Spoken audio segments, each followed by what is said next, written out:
Okay, we are live. Hello, everyone.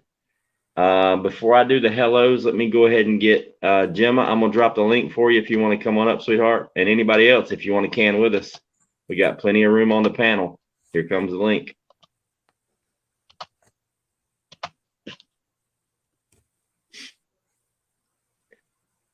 And Gemma, make sure you send me your email address so I can just email you the link so I can save time. That way we won't have to do this drop and paste and all that good stuff. Hey, there's Susanna. There's Susanna. Hi. Okay, I feel better. I'm not all alone. I got two of the Canimals. I can make it. I have to tell you something. What? I'm only doing hamburger because I could not find the sloppy Joe mix that I like. Oh, no big deal. They were out. They were out everywhere. No big deal. All good. I kind of had a feeling that might happen. That's why I put that recipe up. Hey, there's Jess. What's going on, Jess? Hey, how's it going? Good. Hi, Jess. Hey, Susanna. Hi, Virginia. Hi. Yeah, so it's been a long day. I went to bed like around midnight, woke up at 3 a.m. and could not go back to sleep. I tried for a little while, and then Buddy woke me up at 7. It was time for him to eat, and then there wasn't no going to sleep after that. He had me running all day. Hey, Caribbean House. Yeah, I had a long day, too. I canned some beef today, Ghost. I took a nap, and I didn't wake up until 6 o'clock. Oh, wow. Hey, Gemma. Hey. Hey, Gemma. Hey, Gemma. Hey, Jess. Hey, Virginia, Susanna. Yeah, so today was a good day. It was a busy day. Busy day. I got my acceptance letter in the actually my acceptance email from the University of North Carolina at Pembroke to start classes on Wednesday. So talk about down to the wire. Wow. So yeah, so I can go ahead and finish up my education degree and get that done. So yeah, so I'm going to be a busy boy for the next few months. All right, let's do the hellos to everybody in the chat. Let's see who all we got. We got Christine, new member. Welcome. Thank you very much. Awesome, Christine. If you want to can with us, I dropped the link a little bit earlier. Hop on up here. Caribbean House, what's going on? Debbie Sims, Tamara Reynolds. Ow, hello. Hoot, what's going on, Hoot? Boo back at you. Hey, Sherry. Let's see, Gary, what's going on, Bulldog? Let's see who else we got here. Ms. Taz Christie, hello. That's a name right there. Tracy C, hello. Cherry Leach, how are you doing, sweetheart? Bill Brad, what's up? Charisse Hamilton. I hope I pronounced that right. Yeah, so today we are doing Sloppy Joe, which, I mean, it's more fun than anything else. If you made it homemade, awesome. You guys make sure you let me know how it turns out. I've never made homemade Sloppy Joe before. I've always just been spoiled with the sauce out of the can, and I love it. I'll be honest with you. I do the manwich, but I still call it Sloppy Joe. It's the same thing. But that's just the flavor that I was spoiled with. I was going to do the homemade. I still plan on doing the homemade, but I didn't want to make a big batch and can it if I didn't like the flavor. So I'm going to do like a small batch of homemade and make sure I like it before I do it and can it. That's one thing about when you're putting up preps, especially canning food. Make sure you like what you're putting up. Make sure it's something that you eat, and it like with me with the Sloppy Joes, I'm used to, like, my entire life I've had the manwich flavor out of the can, so to change the flavor profile and put it away in long-term storage canning without tasting it first is kind of, that's kind of risky for me. So I just wanted to keep the flavors, comfortable with my tummy. Right. Paige Denise, thank you very much. Red Tyrant Hunter, what's going on? EMT, hello. Yeah, so is anybody, I see, Virginia, you made homemade, right?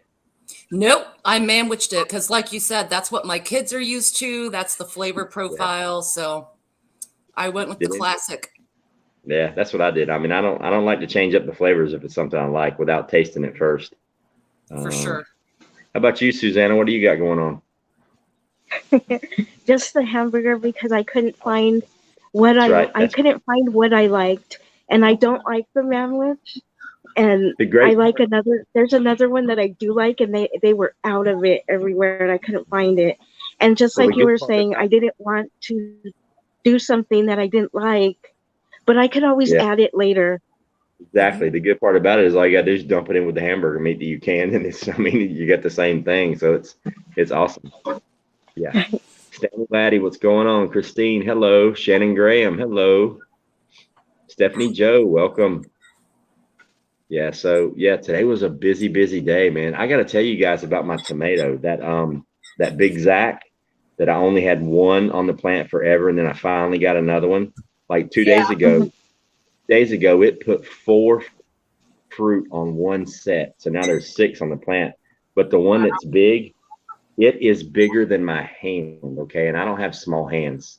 This thing's at least 1.5 pounds, and it's just now starting to turn a little bit pink. It's massive. Like it's the size of a small cantaloupe. It's huge. It's awesome. Oh, wow. I've never seen a tomato that big. Oh yeah, they're massive.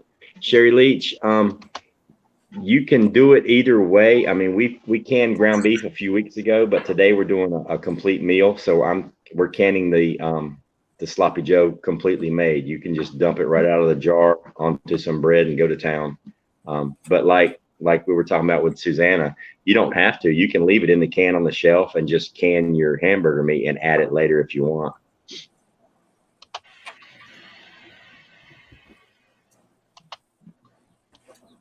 Charisse, are you canning with us? Like right now? I mean, because if you're canning with us right now, we got room up here on the panel. I dropped the link. You can come on up. Yeah, come on up. Suburban Hillbilly.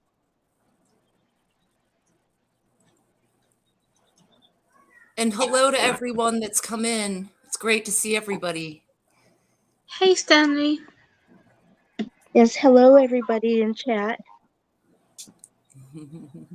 Yeah, Charisse, if you want to come up, I'll drop the link again. We'd love to have you. We've got plenty of room.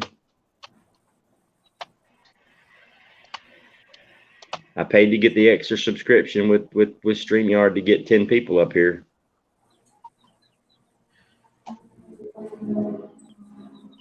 Yeah, so it was a good day. You know, it was a good day. I got good news from the school, so I start school on Wednesday, so I can finish up my degree, get that thing out of the way. Oh, that's amazing. Woohoo! Yeah, finally. Well, it's been 1.5 years. I haven't been able to go to school because they shut them down in Florida, and I moved here, you know, and getting the whole transfer thing going on. I mean, I've got to repeat like 2 semesters because they didn't transfer all my classes, which kind of sucks. But I mean, you got to do what you got to do. So, but I mean, the cool thing is this is an actual university. So it's University of North Carolina. So that's kind of a big deal. So Yep. I'm like, yeah, whatever. I'll do what I got to do. Ghost, if you do homemade sauce, would it be pressure canned or what? Pressure canned? Always pressure canned meat. Always meat or any kind of meat product always gets pressure canned, at least in my book. I mean, there are people that do water bath canning. If you're just doing the sauce and no meat, you can water bath can the sauce if there's no meat in it. Mm-hmm. But to me, that's a waste of time to water bath can the sauce if you can just buy it in the cans. You know what I mean? If you're gonna like make it, just go ahead and make it with the meat, pressure can it, and be done with it.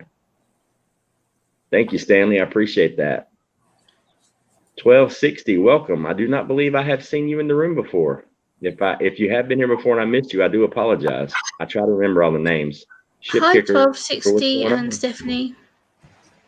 There's Shift Kicker, Gemma. Hey, Hey, Shift Kicker.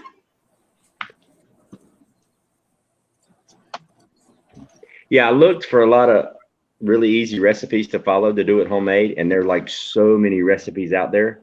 But everybody that was doing it homemade and was pressure canning it, they were just like flying through it really fast. You know what I mean?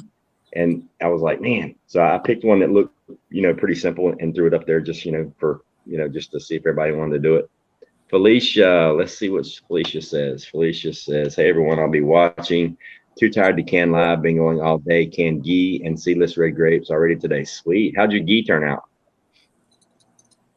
I'm gonna do some more ghee here before too long. I'm gonna do unsalted this time instead of the salted and see if how different the flavor is versus I kind of like the nutty flavor with the salted when I cooked it a little bit longer. I don't know. It's just it's not like a drastic change in the flavor, but it's just like subtle. I kind of like it. Right. Yeah. So, I mean, tonight's process is pretty easy. I mean, once you've canned anything with meat in it, the only thing that pretty much changes after that is the time that you process it, depending on what flavor you use. Ghee is clarified butter. It's a super stable shelf life, lasts forever. It's awesome. Yeah, the only thing that really changes is the amount of time that you process it for. If you're doing pints, it's 75 minutes. If you're doing quarts, it's 90 minutes or an hour and a half.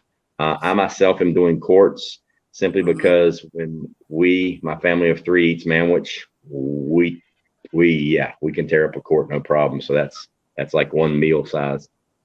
Yeah, Bug I did quarts also. Moonchild, hello Moon. Kim's Hey, girl. Farm. Hey, Moonchild.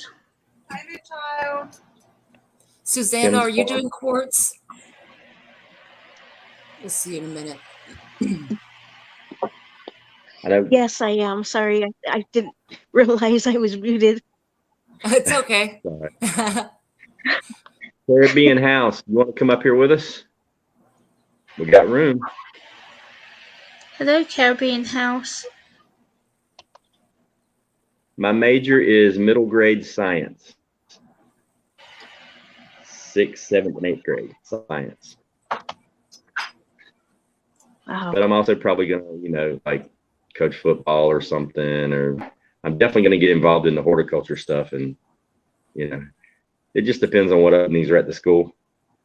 Right. Yes, you can taco meat. I actually saw a really good video on that, and I'm gonna put the taco meat on the next poll because it looked like it turned out really, really good. All right, Caribbean, we'll see you in 2 weeks then, hopefully. Yep. The best life. Y'all making me so hungry. Best life. So well, hello to everyone. Yeah. Everyone Suzanne, else coming in chat. Yeah. I was just going to give you a chance to say hello to all your fans. I mean, everybody's a fan of Susanna. When do you sleep? You're on everybody's panel. You're legit live 23 and a half hours a day. Our darling. It's like if you turn on. Yeah. Hello to everyone that I was saying hello to when I was muted, and I didn't realize I was muted. Susanna's like, I said hello to you, you just didn't hear it. I promise I said hello. Hey, Red Tyrant. Yeah, a few months back, you couldn't get a word out of Susanna. Now, forget about it. She's like taking over YouTube. Yep. She's on a roll. Red Tyrant says they asked a question. Let's see. Yes, Robert, you cook it. You cook the meat, then you can it.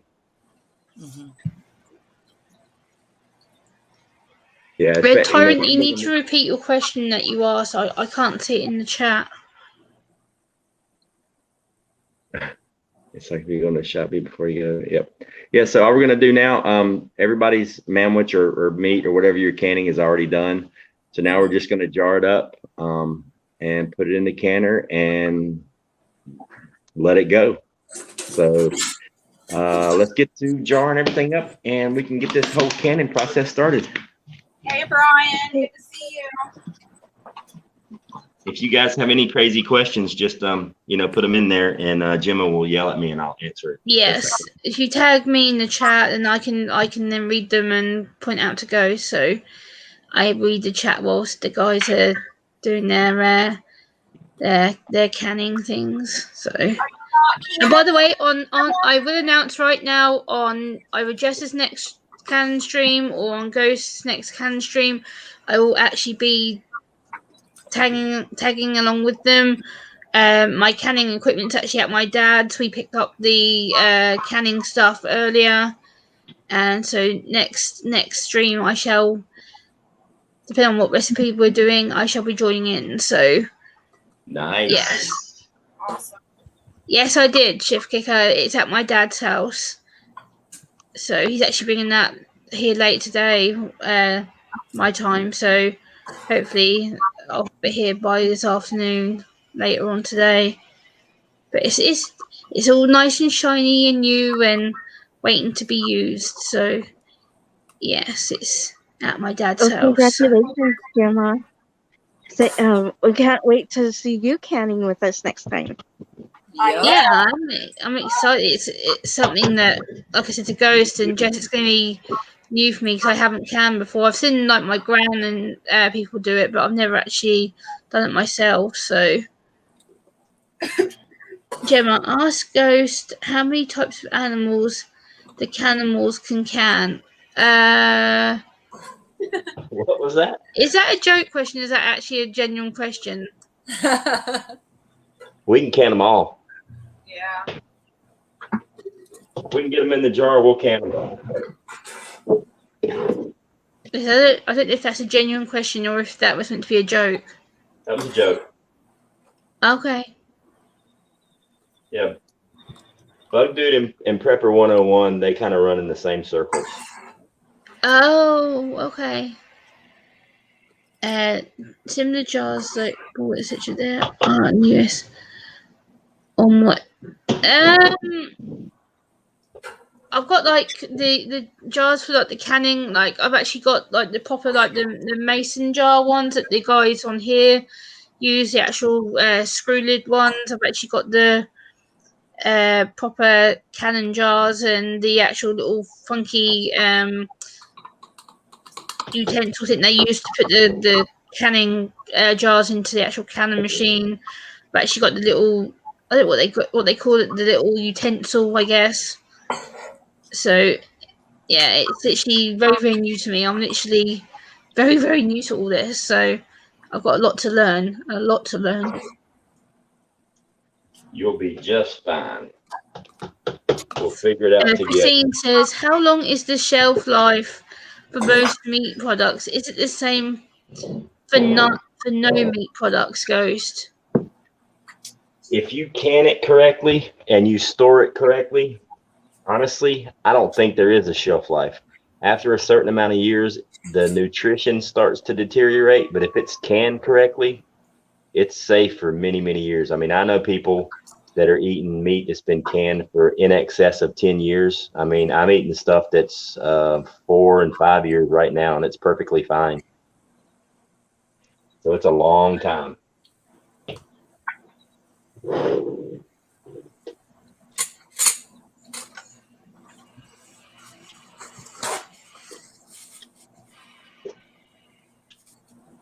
Brian, they are cooking the sloppy joes manwich is what the guys are doing on their canning. Do what now? You were asked what are you canning? What you canning today? Cooking by Sloppy Brian. Joe. Sloppy Joe, manwich, same thing. Yeah.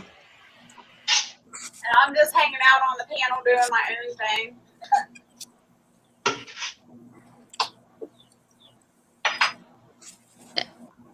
Christine says, any brands recommended for pressure canning, Ghost? Any what?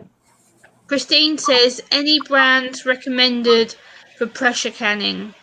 I use an All-American, but the Prestos are fine. I'm just spoiled with the All-American. It costs a little bit more, but that's the only one I've ever used.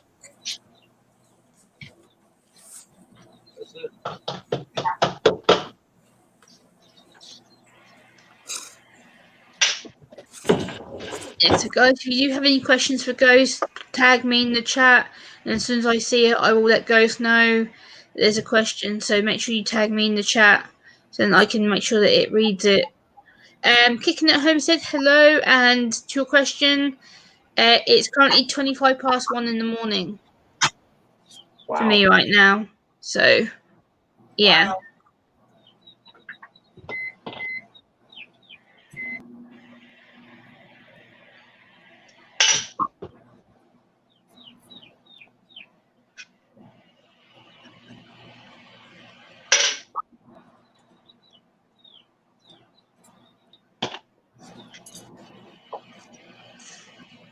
Okay, hold on. I'll scan back up. Hold on. MC says to Virginia, Virginia has given me the confidence to can meats. Thank you. Yeah. That's really cool. Thank you. Yeah. Virginia can can anything. Oh, we've lost Susanna. Uh-oh. She'll be back. Hello, Dragonflies, Ozark Homestead. Kicking at Homestead. I'm very happy. I literally only woke up about half an hour ago because I took a nap. I was like, oh, I know Ghost is coming on soon. So I literally I just woke up about 45 minutes ago. Well, glad you made it. Wow, I have extra. Cool. Well, of course I'd be here, Ghost. Like I would have been here regardless. I would have got myself up way earlier.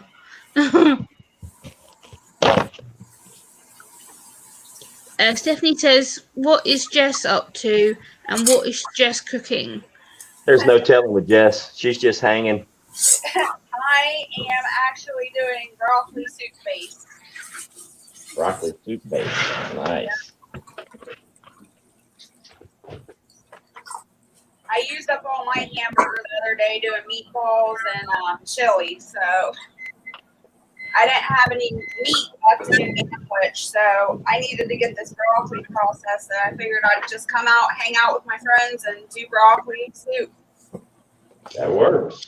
Sounds good. It says, what's going? Kicking at Homestead says Virginia gives people confidence in many ways. She's very smart. Thank you. Oh my gosh, that's really nice. And Thank Bug you. Dude says to you as well, Virginia. Virginia has inspired me to forge my own pressure canner, just like hers. Yabba dabba doo doo. He's teasing my Flintstone canner. Yeah, Virginia's super smart. That's why I hang out with her. Makes me look good. Right? I like Flintstones too. Flintstones is cool. Yes, it is. Who needs shoes? I've actually got Flintstones on DVD. I've actually got the cartoon on DVD in my lounge, in my DVD cabinet.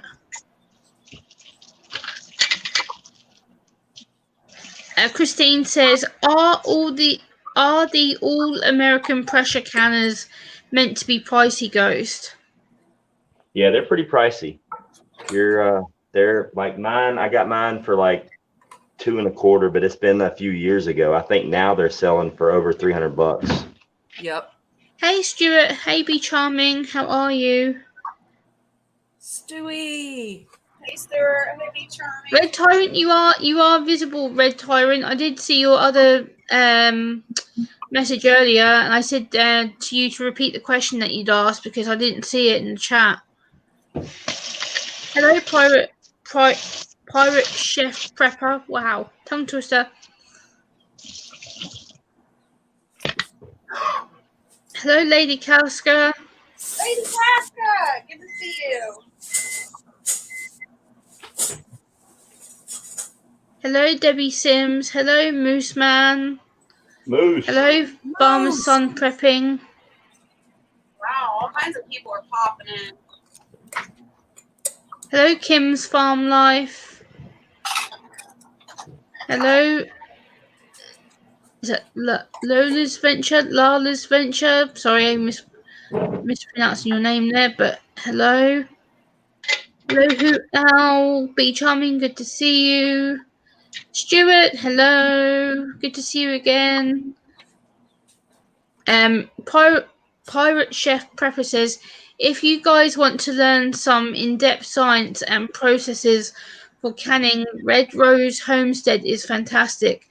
50 years of canning experience, and she's also a chemistry professor. Nice.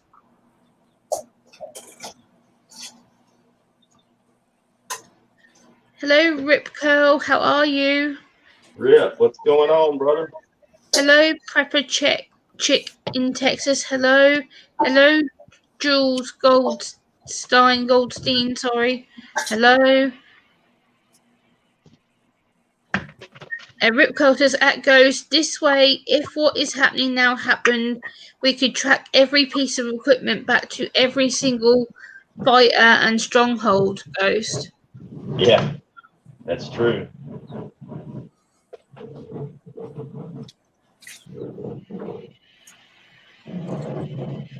Christine asks to Virginia, what are you doing?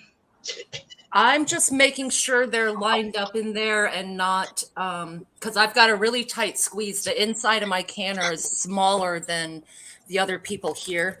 So I'm just making sure that they are as evenly in there as possible so they don't clank around too much and possibly break. And it's a little touch of OCD on my part, but 1260 says, do you prefer to can on... What was it? I can't see a question that keeps disappearing. Do you prefer to can on electric or gas? 1260, who's that question for? Is that for Ghost or is that for the whole panel? You've not given me a tag or anything, so I'm assuming it's for Ghost. I've always canned on electric. I've never canned on gas, but that's just because I've always had an electric stove. Yeah, I think it just depends on what you start with. That's what you're going to be more comfortable with, whether it's gas or electric. Shift Kicker says, Ghost. Ghost Arkansas Living just gave you a shout out on his channel. Who? Ghost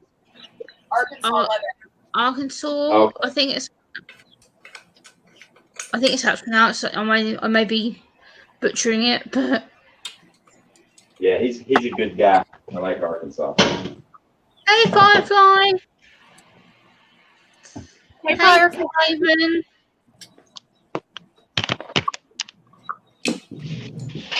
Okay, let me see. Where did Susanna come back yet? No. There she is. Yeah, I've been back here the whole time. Rip Curl says, been I'm making sorry, lots of sandwiches It's Filling up okay. my tomatoes and No, it's peppers. okay. Everybody's busy. Hey, Roaming Prepper, good to see you again. Hey, Moonsprout. Hey Terry, tell Arkansas I said thank you if you're double dipping and doing his channel too. Tell him I said thank you very much. I would kind of try to go over there, but it'll hurt my internet stream if I try to do YouTube and stream at the same time. Hey, North Shore Preparedness. And for all you guys that do double dip at 9 o'clock, be sure to jump over and tell Pinball hello from me and all the rest of the Canimals. He did an awesome job on the Prepper Summit last month, and then 101 and Rip Curl did an amazing job last weekend. So it was awesome. Hey, TJ. Kicking it Homestead, Lady Casca, North Shore. Wow, 82 people. Awesome. Hey, everybody that Everybody came likes in. Sloppy Joes. One thing I will say is if there is people who are going into Ghost stream and into another stream, it actually can hurt Ghost's channel because the YouTube won't count you being in here as a view. So if you can try and stay in Ghost stream, that would really help his analytics, and it will actually count as a view. So if you are double dipping, it will hurt his view. Yeah, Stephanie, I don't know where 101 is. I sent him an email. I guess he had something to do. Not sure. Hey, Chris Durham.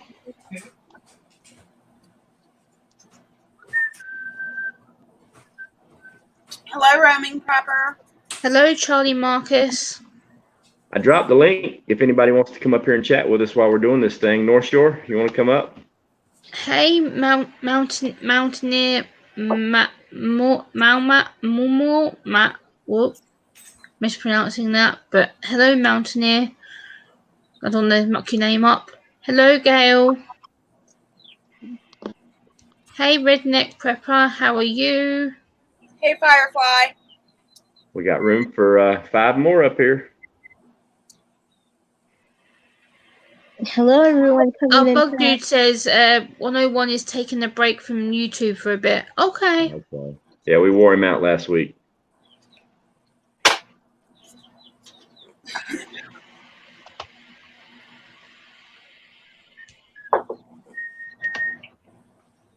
yeah, please hit the thumbs up and share this out if you would like to get some more updates from Ghost and the future panelists. Hit the thumbs up and share this out. It will really help Ghost with his watch time. No as problem, well. Sean. That's cool. When you're done eating, we'll still be on here. So if you want to come up and chat for a while, you're more than welcome to. Hey, Red Dog. Ghost Lady Casca wants to know, do you go by the pressure gauge? No, not really. I mean, it's there. It's a gauge. It just kind of gives me an idea of when I'm getting close. But I mean, I can strictly by the jiggler. Here we go. I have a question for you, Ghost, because we were behind the scenes canning today, and I don't have any experience with the Presto canner. The Presto canner has the gauge and the weight. Well, she was trying to bring up her pressure to 10 pounds of pressure, but the jiggler wouldn't jiggle. Her gauge might be off because like my gauge is about 1 pound to 1.5 pounds off. Like when I hit 10 psi, my gauge is at about 11 1/4, almost 11 1/2. Yeah. Yeah. So her gauge may need to be calibrated. So then I started researching, and it said that the Presto canner comes with a 15-pound weight. Yeah, you get a 5, 10, and a 15. You should. Oh, there should be all three with it? Yeah, I think the Presto comes with like a 4-piece weight. Like you get 3 5-pound weights that you have to add yourself. Oh, I only got one. Instead of like the All-American has a round weight with 3 holes in it that are it's one weight, but it has 3 different holes. That's what mine is like. That's why it threw me off. I'm like, why is it coming with a 15-pound pressure and that's it? That doesn't make sense. Yeah, depending on, because I know some of the Prestos, I've never used them before, but I've seen them and they have like a lot of easy to lose pieces where like you have to stack your weights on there. It's weird. It's old school. I mean, it works, but. Who Aller says hole might be clogged. It's a brand new canner. The hole wasn't clogged at all. It's just weird. Oh, the 3 pieces, a separate purchase. Okay. Yeah, and you could also use the jiggler in place of the regulator on the Presto. The one that comes with Presto doesn't jiggle. Okay, you have to buy the weighted jiggler. Oh, okay. Yeah, I've never done a Presto. No, it does jiggle, but it has to come up to that certain pressure, and you can buy the jiggler and use it on the Presto. Okay. But you have to make sure you buy the right one. So look carefully. Yeah, I wouldn't know how to can if I didn't have a jiggler. If I don't have that noise, I would freak out. Like when mine's not making noise, I get worried. Mountaineer Mama says, this is Lady Casca has the 23 Presto canner too. And Mountain Mama says, my 23 quart Presto canner has one weight, 15 pound, does not jiggle at 10 pounds. Have to watch the gauge. Oh. Yeah. Thank you. Now the Prestos that I've seen, the weight actually comes apart, like it unscrews, and there's like 3 different 5-pound weights, and you can take 2 away for 5 pounds, add 1 for 10, add all 3 for 15. That's the one I've seen, but that was like a while ago when I saw that. Yeah, I was stumped today. I was like, Rip Curl says to me, can I say tomatoes again? Tomatoes, Rip Curl. Hey Felicia, good to see you. Pirate Chef Prepper says, the chat's jumping. Whoa. The goal is to keep the temperature between 240 to 250 for the correct length of time for the item that you're canning. Yeah, Moose Man, I have a mirror canner. It's like ancient, old, and I don't have a jiggler either. So jigglers. You don't want it going over 250, and you don't want it going below 240. If it goes below 240, let it bring it all the way back down to 0 and start over again. Yeah. You have to maintain a constant above 240 the entire time. Mine doesn't have like a gauge. The only thing I have is a weight, and the weight jiggles. But the gauge and everything, that new stuff, it confuses me. Hey, Arkansas's in here. You want to come up, Ark? Here comes a link. Hey, Ark. Hey, Arkansas. Arkansas. No, I mispronounced it. I just pinned it. Mooseman says the old All Americans had a steam release valve and a gauge, and the release valve was a safety to pop off. Yeah, I've still, like, mine's a brand new. Well, it's not brand new. It's like 4 years old, but I've got an emergency relief valve as well. Suburban Hillbilly says the Presto will not come up to pressure until she adds the weight. Oh, okay. Hey, we got a special guest. Stephanie, I'm not actually sure what the brand is, but it's a well-recognized canner machine. I actually asked the salesman in the shop. So what's up, Chris? Or Lee? Which one over you? Lazarick? Hey, Lazarick. Hey, Lazarick. Hello, Roman Prepper. Hi, Lazarick. Okay, well, I got a million screens here. Hold on a second. Hey, Roman Prepper. Good to see you again. Same Charlie here. Market says, where'd he go? Charlie Market says, after you put the weight on, the Presto takes about 5 minutes, maybe a little bit more. Yeah, I can't really answer any questions legitimately about a Presto because I've never used one. All I've ever used is an All-American. And that's why I was stumped. That's why I was stumped, Ghost, because I'm using my mirror canner, and it's like I don't know how to use a Presto. I've never been seen one in person other than on the live streams. It depends on the model and how old or new your model is. Are you guys all pressure canning right now? Yes, I am. Yes. Yeah, all of it except for you, Jim. Except for me. And me. And Jim.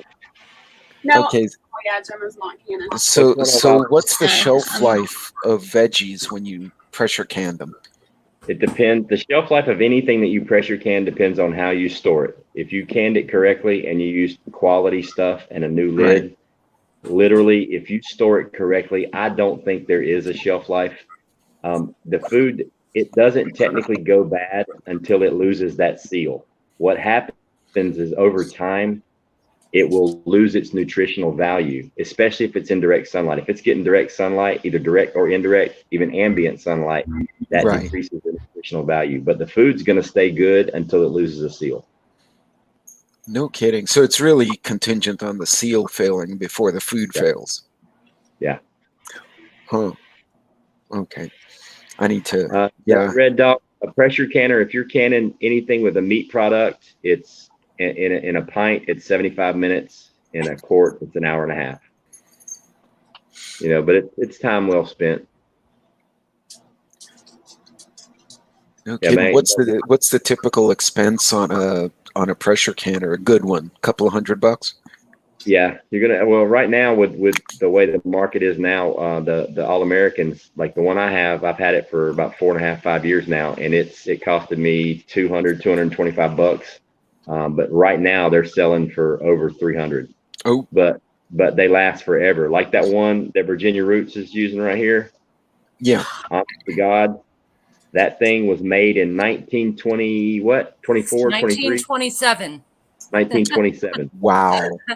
I had to replace the gauge, and I purchased a jiggler for it, which are the weight. I had to replace those two things, but otherwise it's pretty hardy, and you can use the top as a shield. Yeah. Oh, there you go. Solid. It's solid as a rock. It's built like a submarine torpedo launcher. 1927. God, that might have been designed by the Vanderbilts or something. Yeah. It's literally almost 100 years old. Yeah, but I'm eating canned food that I canned over 5 years ago. I mean, actually, I just had a jar of spaghetti I canned 4.5 years ago, 2 nights ago. It was delicious. So shelf life is in terms of years, not months. Yeah, your shelf life depends on how you store your food. Like my food's stored in the basement. It's a controlled temperature. There's no light at all. It's going to last for a long, long time. Oh, no, I got a perfect spot for. Yeah. When you pop the lid, when you can any food, when you pop the seal, You make sure there's nothing growing in it, and you smell it. If there's nothing growing in it and it don't smell funky, eat it. As long as the seal's good. As long as the seal's Hi, Jeff. you're fine. No kidding. And Mooseman says to Ghost, check your times, brother. Pints usually need 90 minutes and quarts need 110 to 120 minutes for meat and fish. Nope. That's not true, Moose. No, 75 for pints and 90 for quarts. Yeah, it used to be longer. All that's been changed now.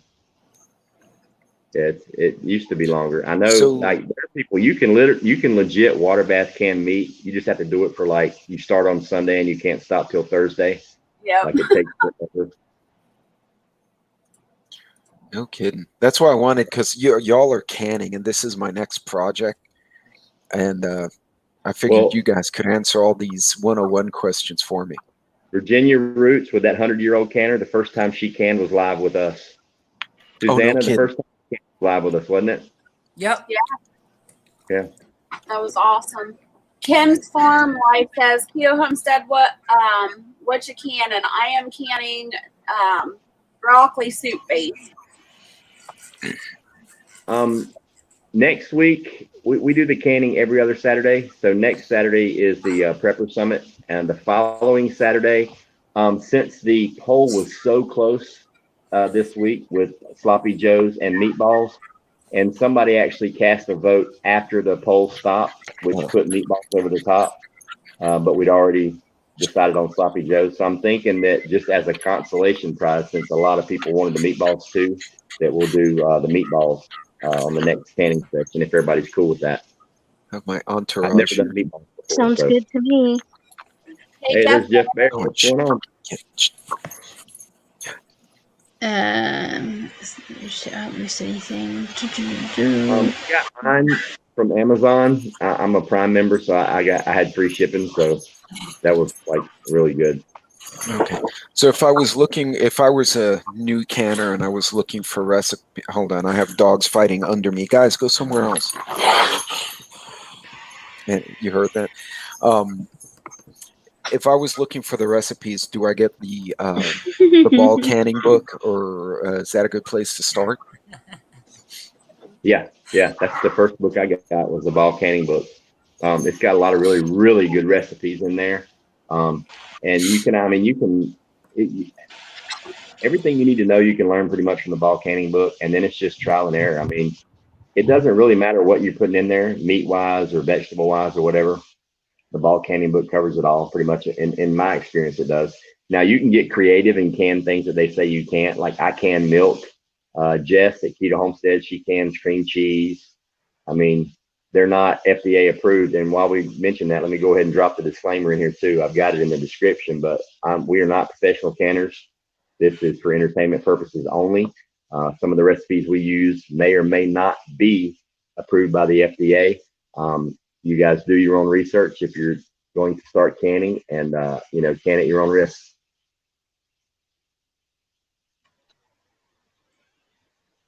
Stephanie says to Ghost, who will be on the panel next week, Ghost? I'm actually working on that right now. October the 2nd, we have the Angry Prepper and Gray Man on October the 2nd.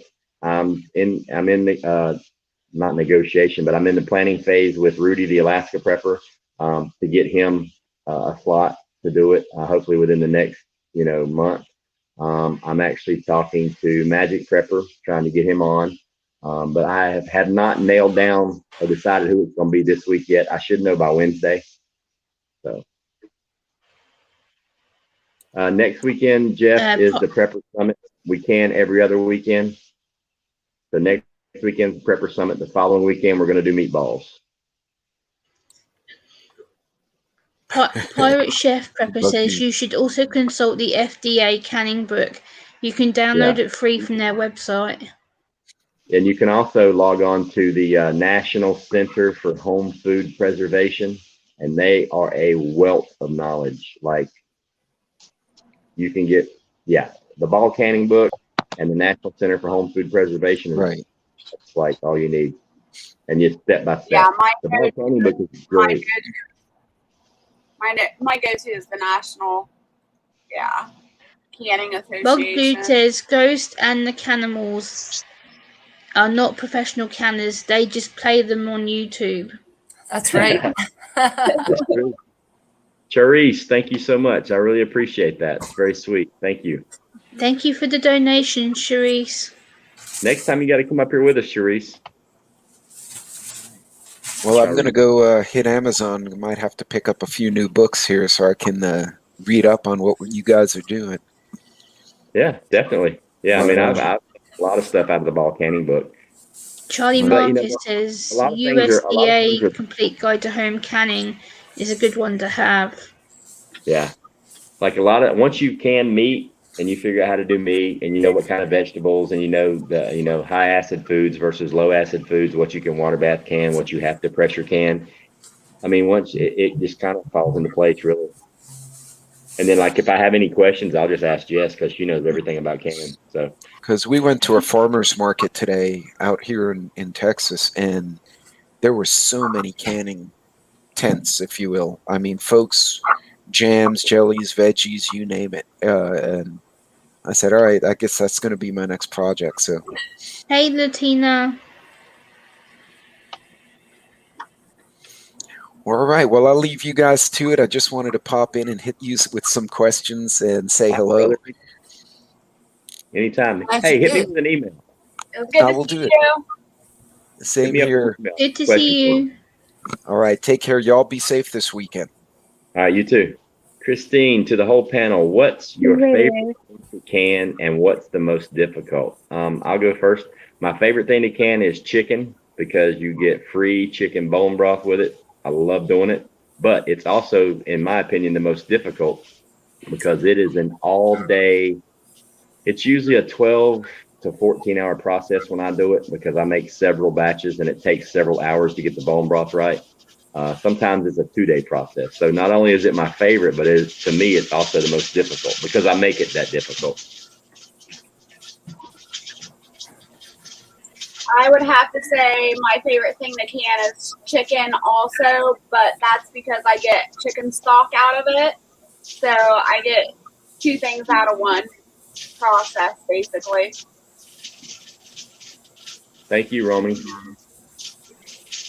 All right, what you got, Virginia? What's your favorite? So far, probably the ghee. I loved doing that, and that actually wasn't even pressure canned, but I love having it on hand. It is delicious.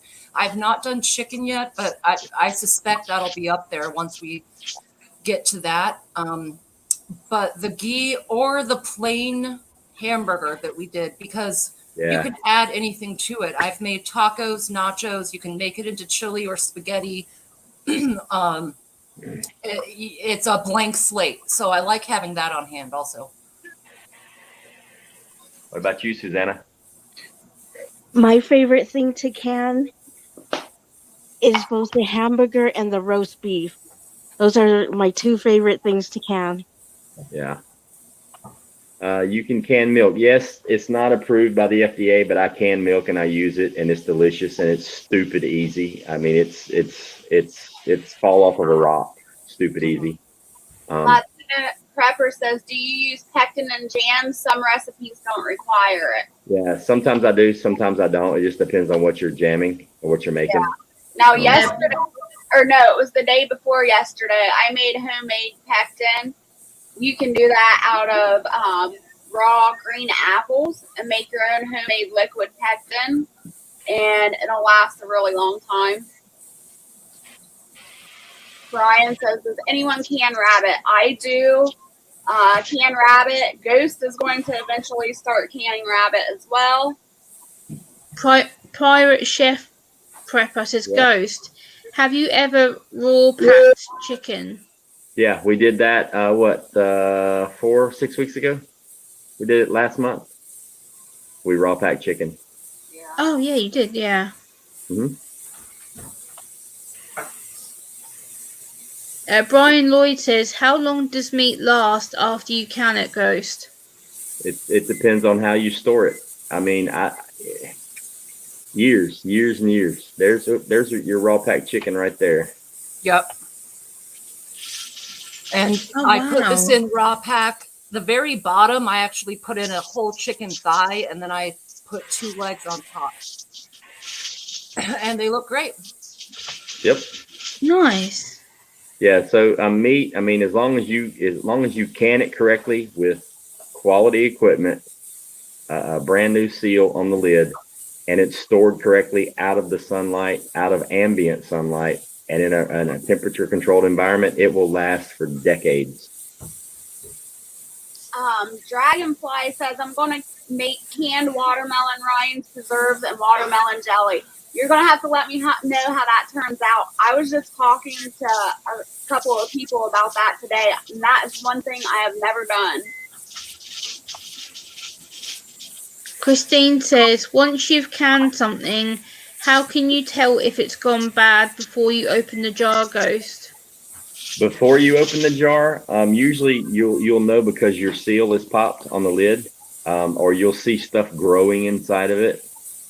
But once you open that seal, you can tell by smelling it. 9 times you're going to smell it. Now, if you find a jar that the seal's popped and there's stuff growing in it, everything even remotely close to that jar needs to be washed and sanitized really, really good. I'm talking about if you have one jar that popped in a case of, say, beans, and you don't know when it popped, but now there's a chance of botulism, all the other jars around it, you need to put a sink full of good soapy water and wash those jars really, really good, the outside, to make sure there's no botulism toxin on the outside of those jars. Charisse says, what's the shelf life of canned meat? Decades. If you store it properly, it can last for decades. I know people that have eaten canned meat that's been canned for over 20 years. I'm eating it right now, and it's over 5 years of stuff that I canned, and it's perfectly fine. Nice. Brian says, who canned hamburger? Everybody, I believe everybody on the panel has canned hamburger so far.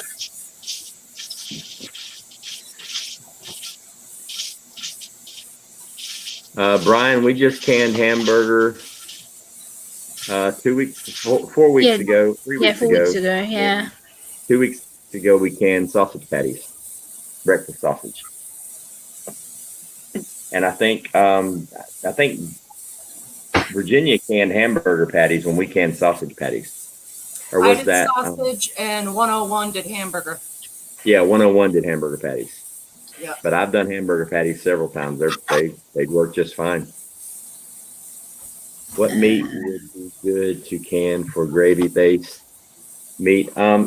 Anything you want to. I mean, obviously you can't can the gravy because it's got a thickener in it, and you don't can things like that because they'll expand in the jars, and that ain't good. You can the meat, and then you make the gravy later. With the sausage, you want to pre-cook it a little bit first if anyone tries that. Otherwise, it'll just cook itself into a big meatloaf. But right. Yeah, just patties. And so far, my family has eaten one of these, and they love it. Oh, yeah. They're delicious. This venture says, so you boil the chicken, then can meat. Can you can the broth then? Yeah. Yeah. That's why it takes me 2 days to do it. The last time I canned 35 pounds of chicken, and I canned 16 or 18 quarts of bone broth. And bone broth in the store goes for about $10 a quart. Yeah. And I canned 18 of them, which is free. So basically, my entire chicken, all that stuff is free if you look at the cost of what it would cost to buy that much bone broth. Right. And I wanted to show, people were talking about the apple pectin. This is what the apple pectin came out to look like. So, really pretty. That's such a great color, too.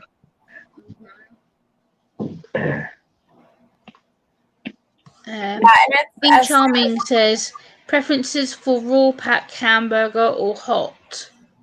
Don't raw pack hamburger because it's got too much grease in it. You wanna pre-cook your hamburger meat. I cook my patties and my ground beef about 80% through. I don't cook it all the way. I cook it about 80, where it's still like a little bit pink, it's light brown, and then can it. But you don't want to raw pack hamburger meat. It'll be messy. It'll be bad. Thank you, Brian. I don't know. It depends on the hamburger you use too, Ghost, because Oh I yeah, do. now if you use like Hey, super Barrett. lean, yeah, you could do it. Yeah, like I use grass-fed home-raised beef to can with, and I will raw pack it, but that's because there's no fat added to it. It's Yeah, very lean. yeah. If you've Take got care, like North Shore. minimal fat in it, yeah, you could definitely raw pack it. But like the store bought stuff, you know, the 80-20, 73, whatever, yeah, you want to cook some of that fat out of there, because otherwise you're just gonna get like a big mess of greasy. It's like a meat candle is what you're gonna get. You're gonna get a meat candle. Good night, North Shore. Brian says, "Hey, Barrett." Hey, Brian. Yeah, Mitch, you can do the hamburger patties dry, or you can do them with broth, with beef broth. Either way. Hey, North Shore Tail Pinball said hello.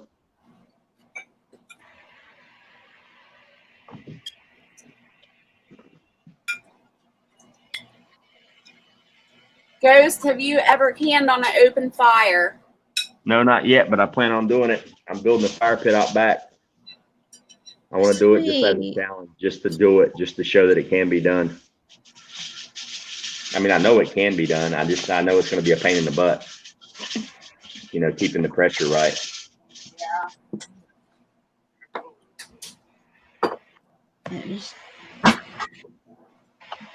Yes, Susanna. Yeah, she is. Shit, missing any. Yes, Brian, I'm right here canning. Trudy Blessed Prepper asks, how long does apple pectin last after being canned? Forever. As Ghost says, as long as you store it properly and can it properly, it'll be indefinitely. And that's basically why I can pectin, is because it does last so long. Not only that, if you go to your canning section in your local stores, pectin is off the shelf most of the time, anytime now. Yep.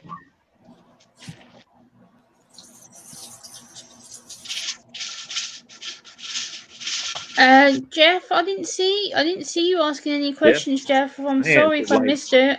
I answered like 3 of yours back to back, and said I'm your sorry, name. Jeff. I didn't see anything being said. What are you talking about? I answered your questions, like 3 of them back to back. I'm sorry, Jeff. I didn't see anything from you, so I would have read it out.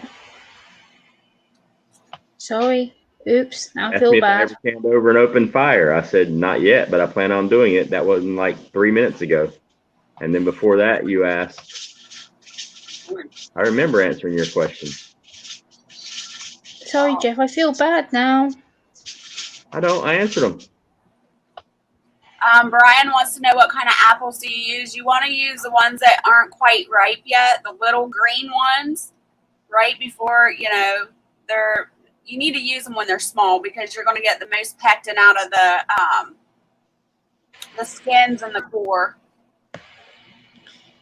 Stephanie asks, Ghost, when will you be doing a video on building the fire pit? I don't know. I mean, I guess I can do a video on that. I plan on doing it here in the next 3 weeks. I'm trying to finish up building the rabbitry and getting the shelving done in my basement first. Rabbits. Woo.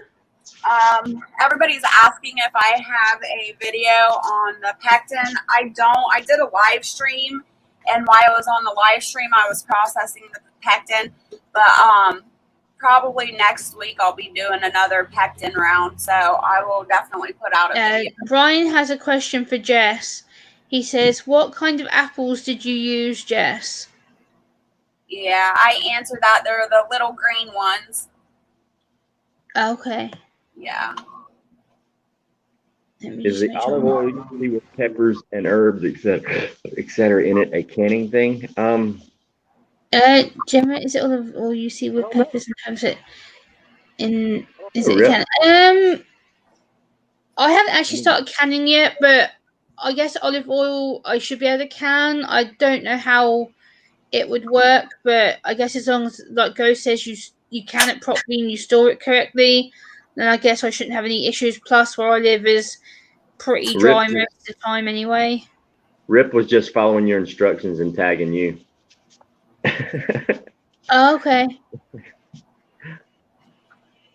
I So think. my brain doesn't see things properly. So if people are asking me a joke or whatever, I don't process jokes too well. So I'm kind of trying to read things. Good night, Christine. Thanks for coming in. Hey, Angela. Hey, Angela. Hey, Angela. Have a good day, Christine. Well, we're glad you're having fun, Therese. Oh, Sherry, the olive oil that we have over here is often infused, so it'll be infused with like spices or Okay. like I know I have an olive oil in my cupboard which is infused with chilies and different things. So yeah.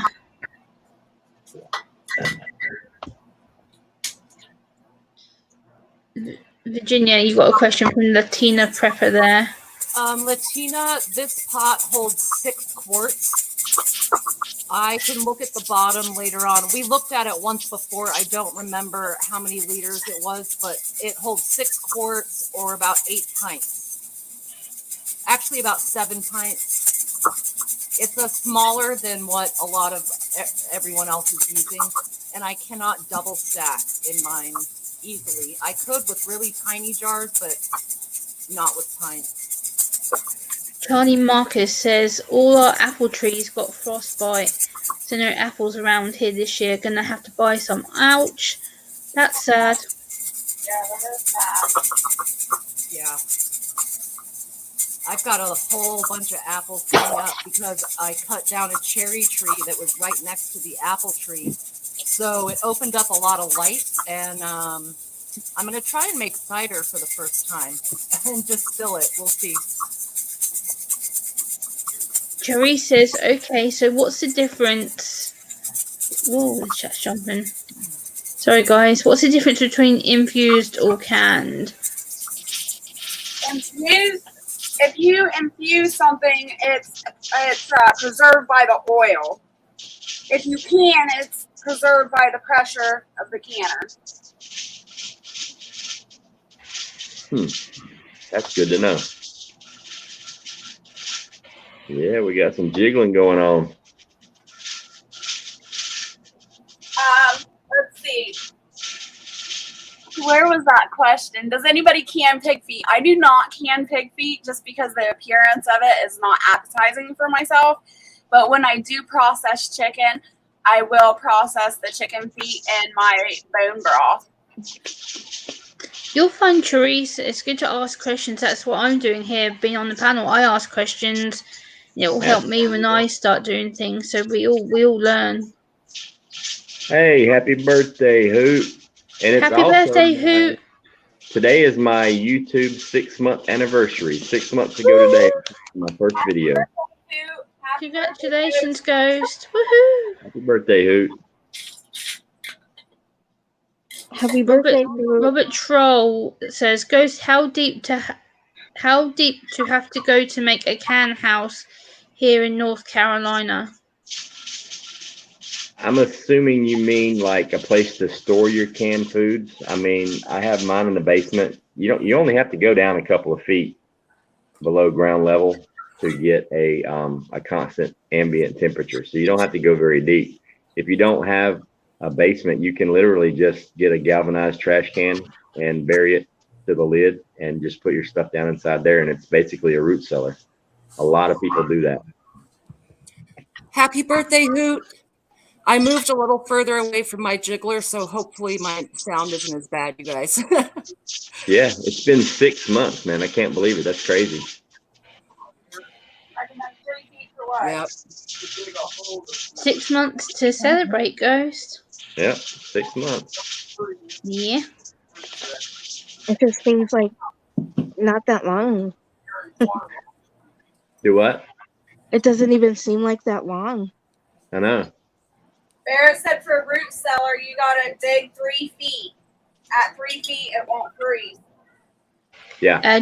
Dragonflies Ozark Homestead says, Jess, do you have a video on how to make the apple pectin? No, it's coming soon. Yeah, Sherry, you would have to go below the frost line. The problem is it depends on where you live. Like where I live here, I mean, it you know, it gets, a little bit cold a few days in the wintertime, but it's nothing brutal. But yeah, if you're in somewhere where you get some good sub-zero temperatures, yeah, you're gonna have to go, below the frost line. But all that stuff is readily available at your would it be the city planning office? They literally have guidelines in every area you're at. Like somebody sits behind a desk and makes stupid amounts of money, government, tax money to come up with these figures and stuff like that. So you can legit, there's probably a website that can tell you, depending on where you live, how deep you need to go. Javon says, glad you're on, Ghost. You are the main creator that boosted my confidence to get ready to can. Awesome. When are you going to get up here and join us? Now that you're confident, get up here and can with us. Virginia did it. Therese says, what's the best way to store canned food if you don't have a root cellar? If it depends on where you live. The number one thing is you want to keep the temperature constant, and you want to keep it no hotter than, I would say, 75, maybe 78. Like my basement stays around 64 in the winter to maybe 67, 68 in the summer. But that's kind of where you want to keep it. And the second thing you want to do is make sure it's not in direct sunlight.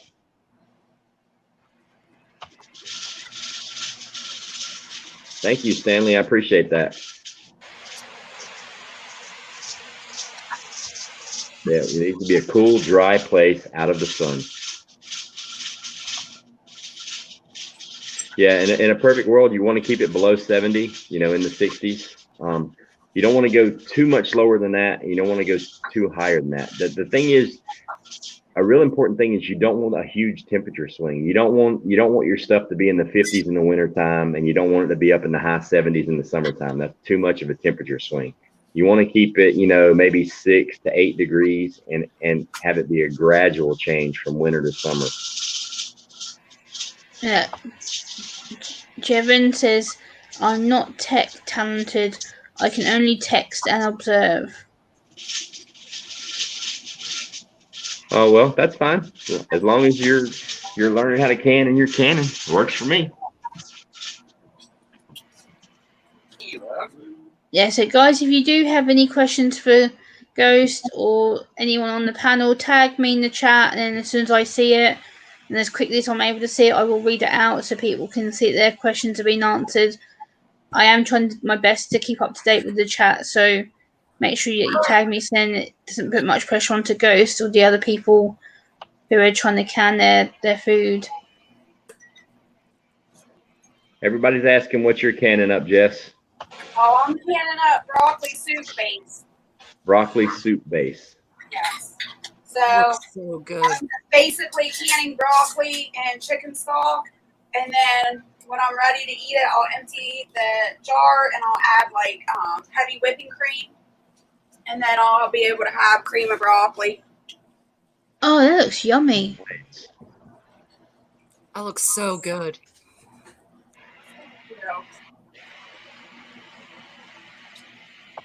Firefly, the weather here is cold. It's been raining for the last 15 hours. I've actually got the window open right now just to keep some fresh air in, but it's cold.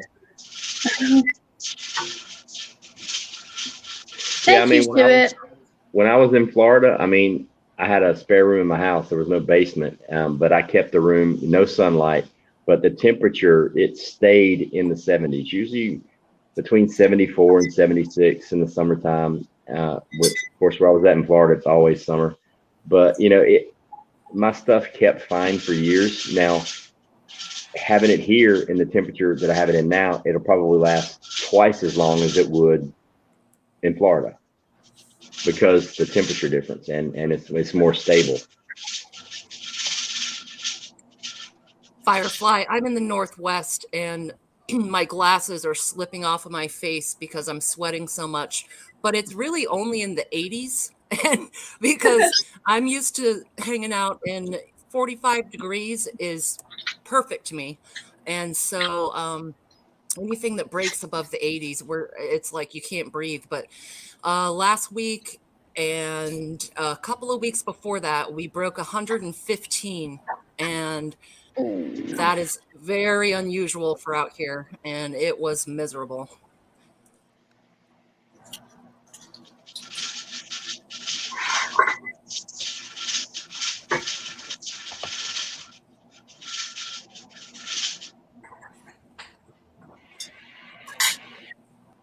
Stuart says, actually, an overcast and cooler day in my little piece of Texas. Humidity is high. Mm. The humidity is what makes it feel so moist outside. I mean, yeah.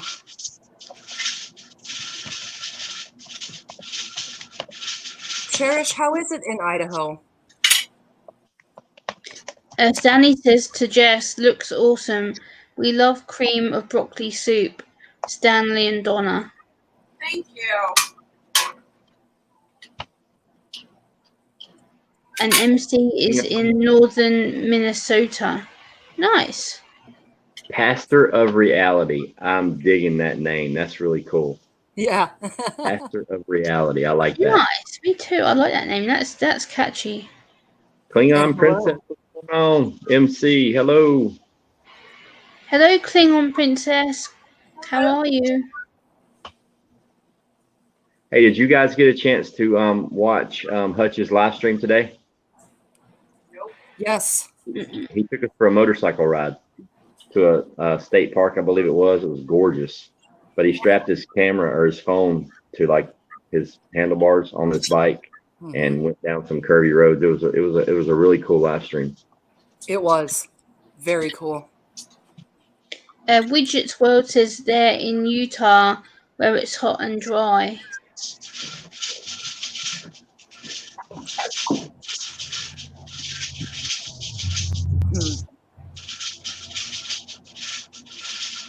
Food Owl says, Caribbean House, are your jars in the canner yet?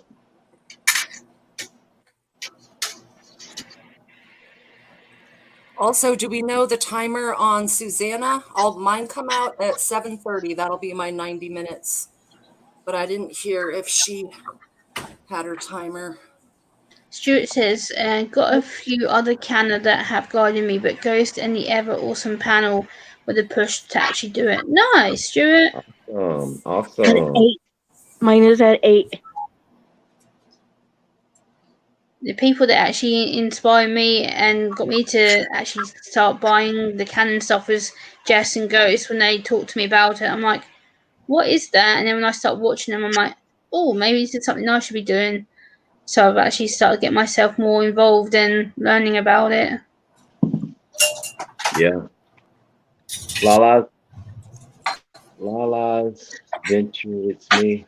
Lala's Venture, it's me. Yeah, that would be a good option. The only issue I would possibly see is in laundry rooms when you're turning the washer and dryer on and off. The temperature may increase and decrease several times in there with the food, and that might not be a really good idea. Right. And another thing to think about is the hot water tank. If you have the hot water tank in there.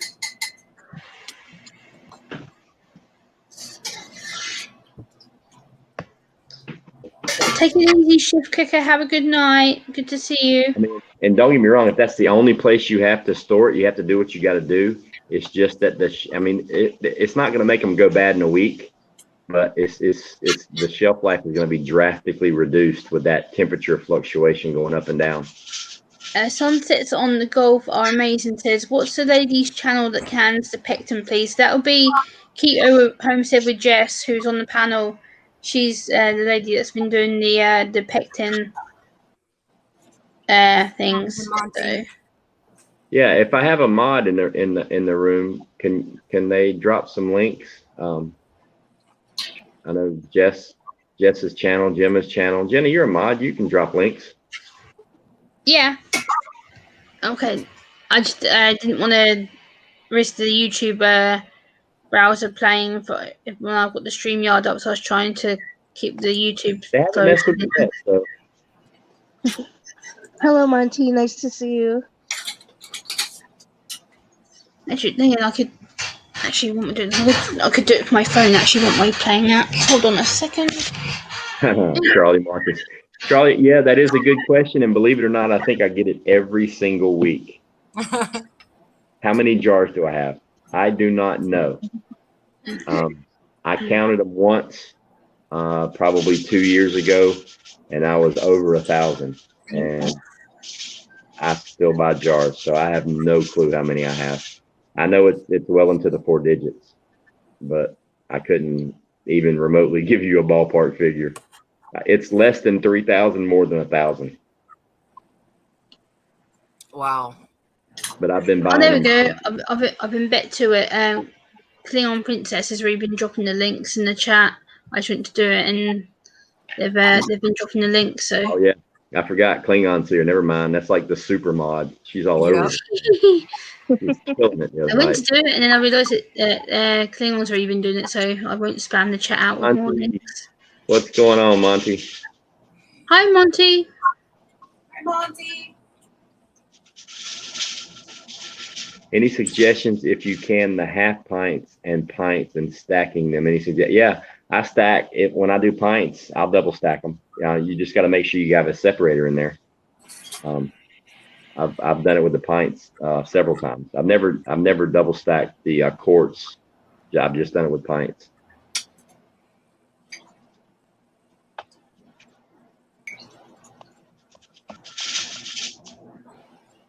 Hey, Monty.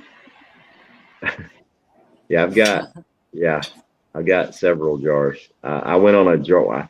I started every time they had jars in the store, I would just get 2 cases. Like every day, every other day, I was bringing home a case or 2 cases of jars when I started canning, just to make sure I didn't run out, which was awesome. Lids, I have twice as many lids as I have jars. I've got lots of lids. Man, I'm having trouble finding lids. I know. Firefly Farm says, will vinegar help with poison ivy? Yes, Virginia. it'll burn. Hey, Virginia. Yep. Virginia, send me an email with your PO or your address. I'll send you some lids. Okay. Because I've got plenty. I'll do that. Lala I can't have you running just out. call me Lala. Okay. You're welcome, Lala. I bought a case of generic lids off of Amazon, and I have used them, but I can tell you they create a seal, but when they come off, they bend so easily that you really can't reuse them again. Yeah. Yeah, just send me your address. I'll send you some lids. I can't have you running out of lids, then you won't be up here canning making me look good. I know, right? Thank you, Klingon, for dropping my link. I appreciate that. Pastor of Reality. I really like your name, dude. You've got a really catchy name. I'm going to have to check you out. I do not. I wish I had some of those antique jars, but I don't. I have all mine are relatively new. I've got some of those, Pastor, but they're for liquids. Like they're sort of like beer bottles that have the metal clasp and a stopper. And I may or may not know people that make apple shine and share that or various different things. Oh. So did you guys see my live stream about my rabbits getting away? Yeah, I did. Yep. Can you believe they all came back? Oh, good. I'm glad they came back. Like a pet dog. I mean, I walked out into the woods out behind my house, and one at a time, they just came right up to my feet, and I picked them up and put them back in the cage. It was crazy. That's good. They came back. I loved seeing the rabbits. I'm looking forward to getting to name the one for me. I'm excited about that. Getting Getting to close. name Won't be the long. bunny. Yeah, it won't be long. And she's gonna have her next litter in like 7 to 10 days, probably. I think around the Oh, sweet. 23rd, 24th. Yeah, Firefly, they all got out. Well, 7 out of the 9 got out into the woods behind my house. And I just went walking through the woods, and I'd see one, and it would come running right up to my feet and like literally wait for me to pick it up. And I brought it back to the cage, stuck it in the cage, one rabbit at a time. Took me about an hour, but they all came right back. Brian says, "Do you can a lot of rabbit?" I haven't canned any yet. The litter of kits that I got right now is my first litter. And I don't plan on processing any of them because they're my first litter. I'm going to use them in the breeding program. And then Zai actually purchased one of the bucks. Hold on, who Al? Let me have a look at what you said. Storm. Oh, And then I'm also giving him 2 of the kits from this litter to get his rabbitry off. So yeah, I'm not processing any of the first litter. The rest of them are rabbit McNuggets. They're all going in the pot or the freezer. And I'm going to can a whole bunch of rabbit meat. Who Al? I didn't see your post that you put in the chat. If you want to repeat it, and I'll let Ghost know you've asked something, but I don't see it in the chat. Yeah, Charlie, I was thinking it was going to suck. I was going to be chasing rabbits, but because I pick them up and I physically handle them every single day since the day they were born, like 10 minutes after they were born, I was holding them. And every day they touch me, every day I pick them up. They're used to me. And so I walked out into the woods and they literally came up to me one at a time, and I just picked them up and put them back in the cage. It was crazy. Good night, Javon. Have a good night. Night, Javon. Sherry covers ears. No, bunny stew.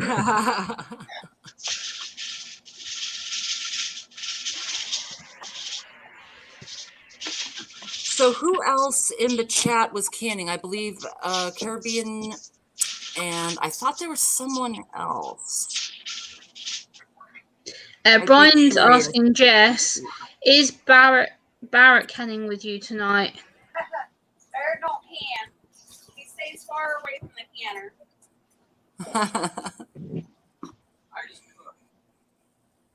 He says he just cooks.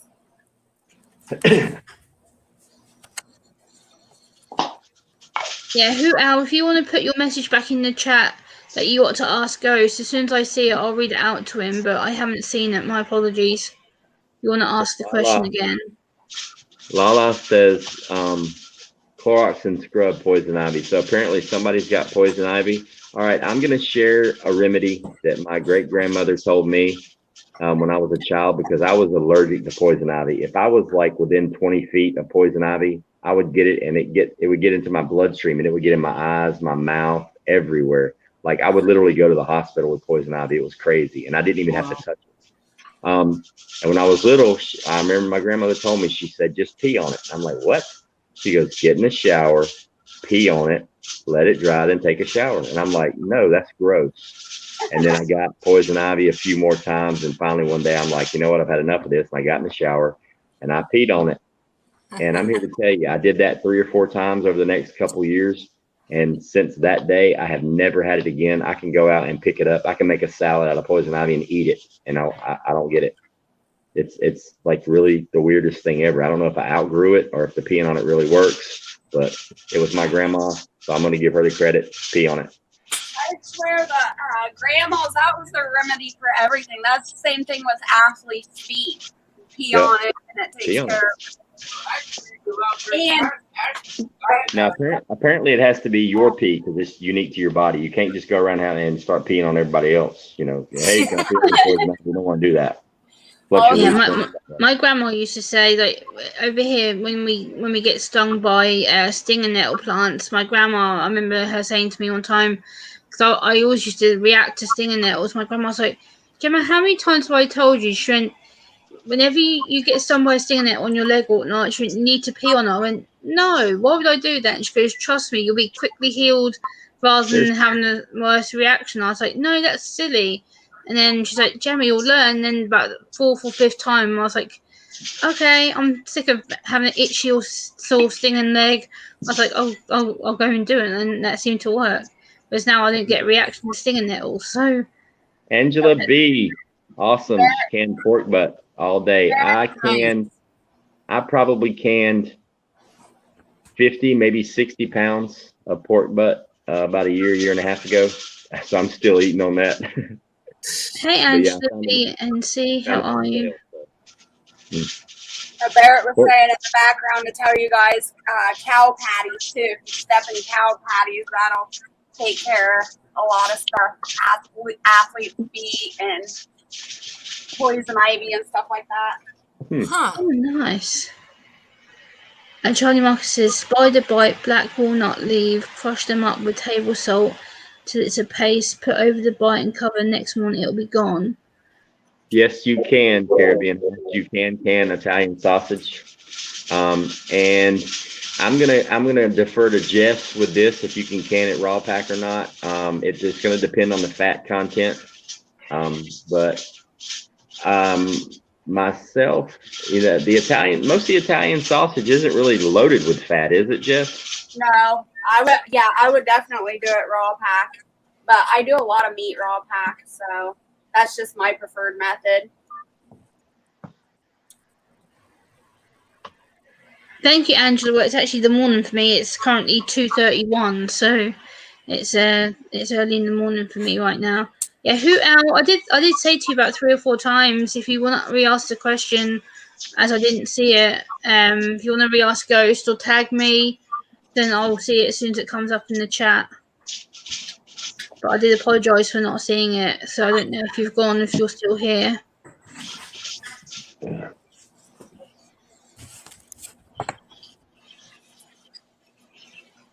That's a good Angela, one. I look pretty rough. Right. I'm in my my zebra print pajamas. I'm in my PJs.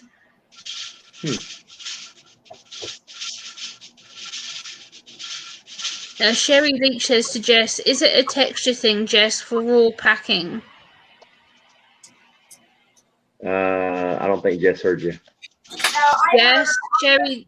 She said, Sherry Leach says, is it a texture thing for raw packaging? I think it's more of a looks thing, not texture. It depends. It depends on you, though.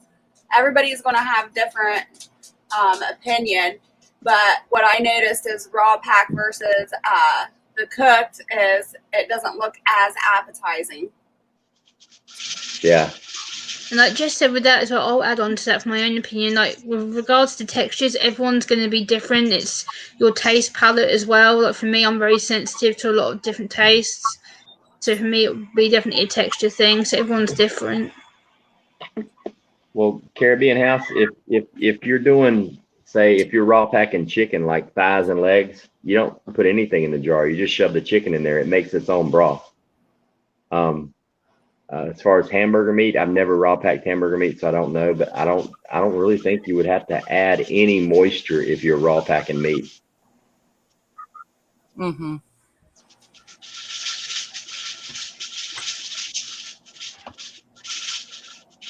Sunsets on the Gulf says, how about storing under the bed? That's where I kept mine in Florida when I ran out of room before I put it in the spare bedroom. I would just slide the jars under the bed. Perfect place to keep it dark, no sunlight, and usually you keep your bedroom at a decent temperature if you're sleeping in there. So it's a perfect place to keep your stuff.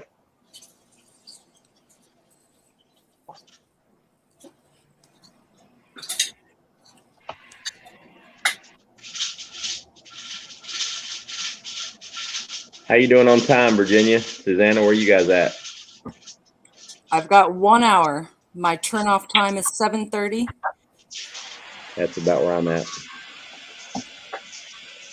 I have a half an hour left. Whoa, girl, yes. Susanna's way out of the day. I love it.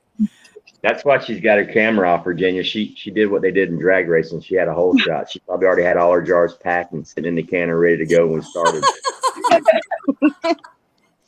They've been done since yesterday. She's just going to show us. Yeah, she's gonna pretend like the jars are hot when she turns her camera on. Yeah, she did them yesterday. She pulled them out of the cabinet and set them on the table. Ghost knows all my secrets. Rock on, Susanna. No, I've been trying really hard to get, to keep up and make sure I'm checking my lid and everything. Because not last time, a couple times before that, what do you call that little thing that pops up and then pops back down? It came unscrewed one of those times, and it didn't really hurt the time. I just had to replace it really quick because I had a replacement for it. And what happened was the screw just came out inside of it, and then later, when it was done later on, I found it and then put it back together. Hello, Hannah. How are you tonight? Are you watching us can food live on the computer? Too cool. So nice to meet you, Hannah. Hi, Hannah. Yeah, everybody say hello to Hannah. Hello, Hannah. Hello, Hannah. Nice to meet you. Who else says somebody is doing something with my name? It won't let me control my own posts. Huh. That's strange. It's not me. It's not me. That's not. It would have to be like a Google mod or somebody. Yeah, if they feel that it's something that's not good for the chat, then it'll be removed. Everybody in the chat saying hello to Hannah too. Widget World. Sherry Leach said hello, Hannah. Debbie Sims said hello, Hannah. Widgets World said hello, Hannah. Hannah, you're popular. Yes, girl. Cherie says you just made her day, Ghost. Thanks a lot. It ain't over yet. Lita says hello, Hannah. Bug Dude says, hey, Hannah. Caribbean House says hi, Hannah. Hello, Hannah.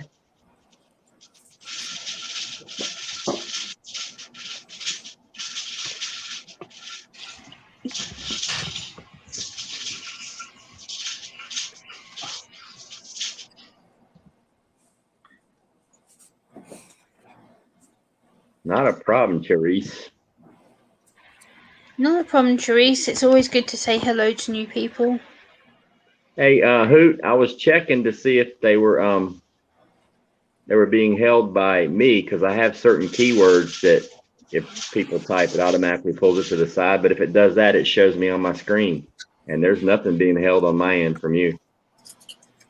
They did that to me with Angela.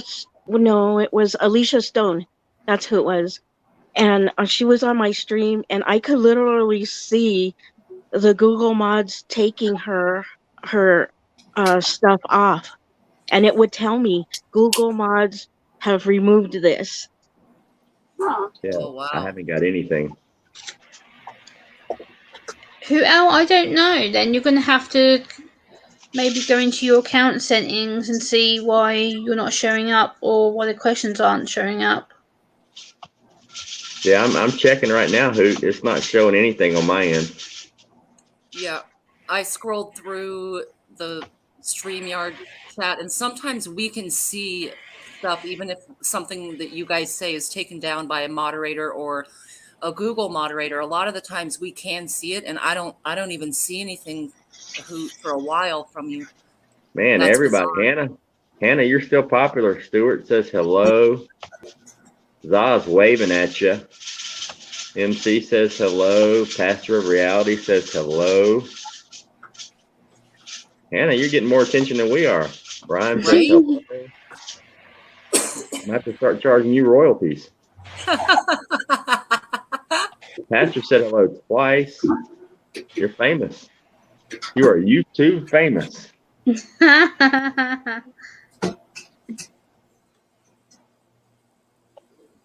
Too cool.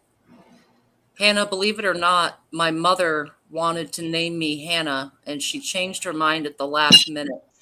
But I was supposed to be Hannah as well. Yes, Brian, we canned butter here a couple months back. We canned it with Rudy, the Alaska prepper. He came on here with us and canned with us. Or he actually talked us through the process of canning ghee. It's actually really fun. It's actually, I think the ghee canning stream was probably my funnest. I think that's the best one we've done. I had more fun doing that one than anything else, I believe. I loved it. Yeah, because I mean, it was like you had to like stay by the pot, like you had to give it attention the entire time. Had to stir and stir, but it was soothing, you know. Yeah. I know it's a little late, but I was supposed to be named Hannah too. It's really weird.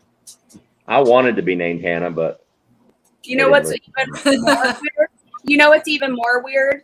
I show this to a lot of people, but on my wrists, you know how you have veins on your wrist? Mm-hmm. Yeah. On my left wrist, can you see that? There's an H. Yeah, there is. Now on my right one, there's a cursive J. Huh. Can you see that?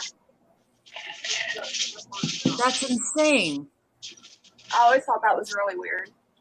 Man, now I'm looking at my wrist. Brian says to Jess, have you ever just canned regular fresh broccoli? No. I always just do it in a soup base.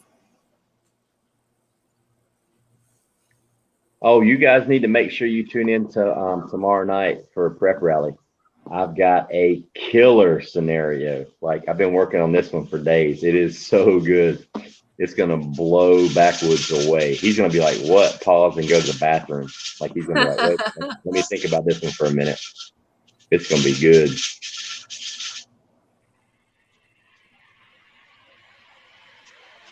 I'm glad you guys are doing that again. It was so much fun last week. Yeah, it was. It was a lot of fun. Yeah, I really liked Backwoods. He's a really funny guy. Mm-hmm. Yeah, I sent him an email and a text message asking him to come up here tonight, but I guess he must be tired. Well, Saturday, he probably worked all day. Yeah. Hot. That's funny, Sherry. So 3 of us in here were supposed to be Hannah's so far. My little sister ended up being a Hannah. Oh, really? Yeah. Wow. I've actually got a cousin called Hannah who actually found me via YouTube a few weeks ago, and I haven't seen her in... Well, she fell out with my mum's family when my mum got married about 12, 13 years ago. She stopped speaking to me, and then she saw my channel, and she's been reaching out to me, so I'm hopefully going to be reconnecting with my cousin thanks to YouTube. She's now 20... She's 26, I think, and she just had her first child. So, yay. That's going to be interesting. It is really, really cool that you connected that way. That's awesome. Yeah, I haven't seen her or her brother, my cousin Matthew, in over 16 years. So for them to reach out to me on YouTube's been quite weird.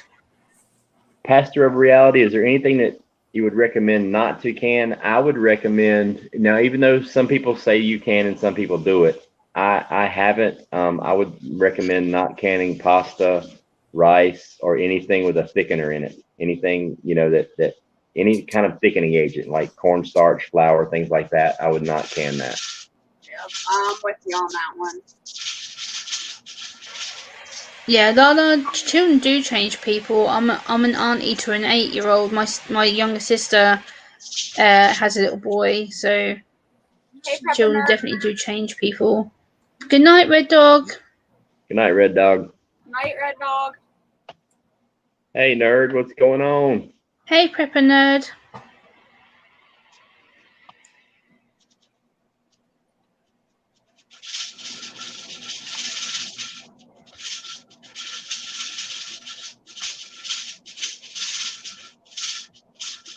And I must say thank you to some of the people who came in here in the chat, who came to my stream that I did for Ghost Prepper the other day. I really appreciate all the people that came in to support him. I know Jess was there, and I think Virginia popped in, and a few other people came in and supported Ghost and me as well. So I do appreciate the support. I want to try and get Ghost some more new friends, and we had a blast. And I had Jess up on the panel with me. We had a really good time. Yeah, we did. Lala, we can ghee here on this channel. If you go back on the canning lives, I'm actually gonna put them in a folder. But if you go back on my live streams on the canning lives, we can ghee live here with Rudy, and it's been back a couple months ago. Or you can just go to his channel, the Alaska Prepper, and he has a couple of videos on canning ghee that are really easy to follow along. Either way you want to do it. Therese says, can you can soup beans? Yeah. Yeah. Oh yeah. Soup I can't beans every are kind of one bean there is. Yeah, soup beans are usually any type of bean actually is one of the easiest things to can. Yeah. Hello, Arkansas Whoopass.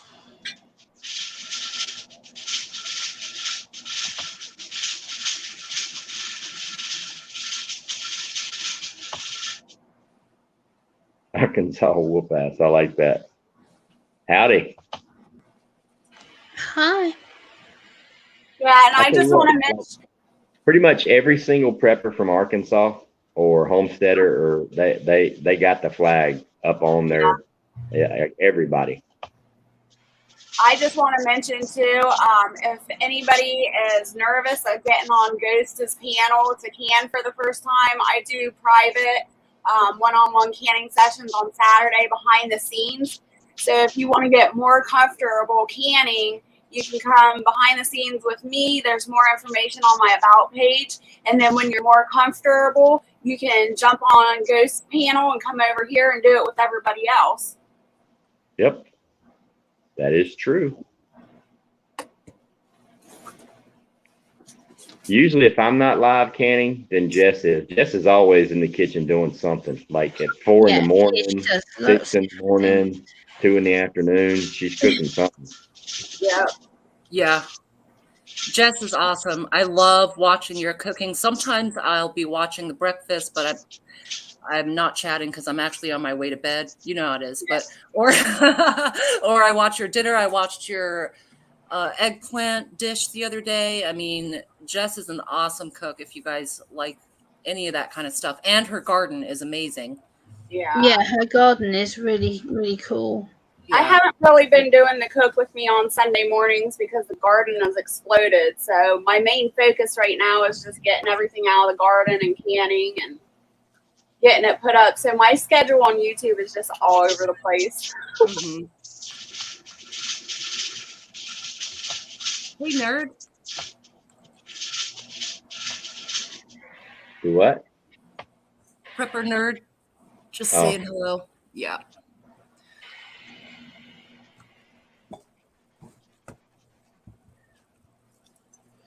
Yeah, Ghost makes panels a lot easier, Bug Dude. Like when I did my little stream for Ghost the other day, luckily that Jess and Ghost both came in, he made it so much more easier for me because I was a bit anxious like doing the stream for him, and then as soon as I saw him in the chat, I was just like, It's a lot easier to stream with someone. There's a link if anybody wants to come up. I find that true too, Gemma. Like certain panels, like no offense to anybody, but if I don't know anybody in that panel, it kind of makes me nervous to jump up. Even though I'm invited, I'm like, I don't know anybody in this chat. I gotta wait until somebody I know is in here. Yeah, that's true. Yeah, I do that. I guess for a lot of creators as well, it's more of a safety thing. Like for me, I'd like to only stream with people that I know very well or that I've known over a year. I don't want to stream with new people that I don't know. Right. So usually I only stream with certain people. Yeah, I did it. I'm the same one. All over it. Look at her, just dropping links like crazy. And she's doing this from her phone. Yeah, I don't know how people drop links from the phone. I don't understand that concept. I can do it on my phone sometimes, but when I'm on a panel, I try not to because I like to keep focused on the panel and on the chat, so I try not to. Thank you, Brian. I appreciate Lala that. says, was the Alaskan prepper nearer the earthquake? I don't think so. That was a few weeks back. I don't think so. I'm not positive. Right. Don't quote me on that. Lita says, still a bit unsure on canning. Have much waiting for me to get up the motivation. That's a very good point, Angela B. from NC, and I am living proof of that. I transported over 1,000 jars of canned goods from where I lived in Florida to where I am now in the Carolinas, and I stacked them 6 and 7 high, but I put the rings back on, and I only went halfway down, so all the weight was onto the threads, not the lids. And out of well over 1,000 jars, I only lost 1 seal on the transport. That counts the loading and unloading. I only lost 1 seal, which was awesome. So you can stack. Lala says, no, there was an earthquake in Alaska yesterday, as well as one in Haiti. I heard about the one in Haiti. I woke up to that yesterday morning, and it was all over the British news. Yeah, I didn't know. I know there was one up there a few weeks ago. I didn't know there was one yesterday.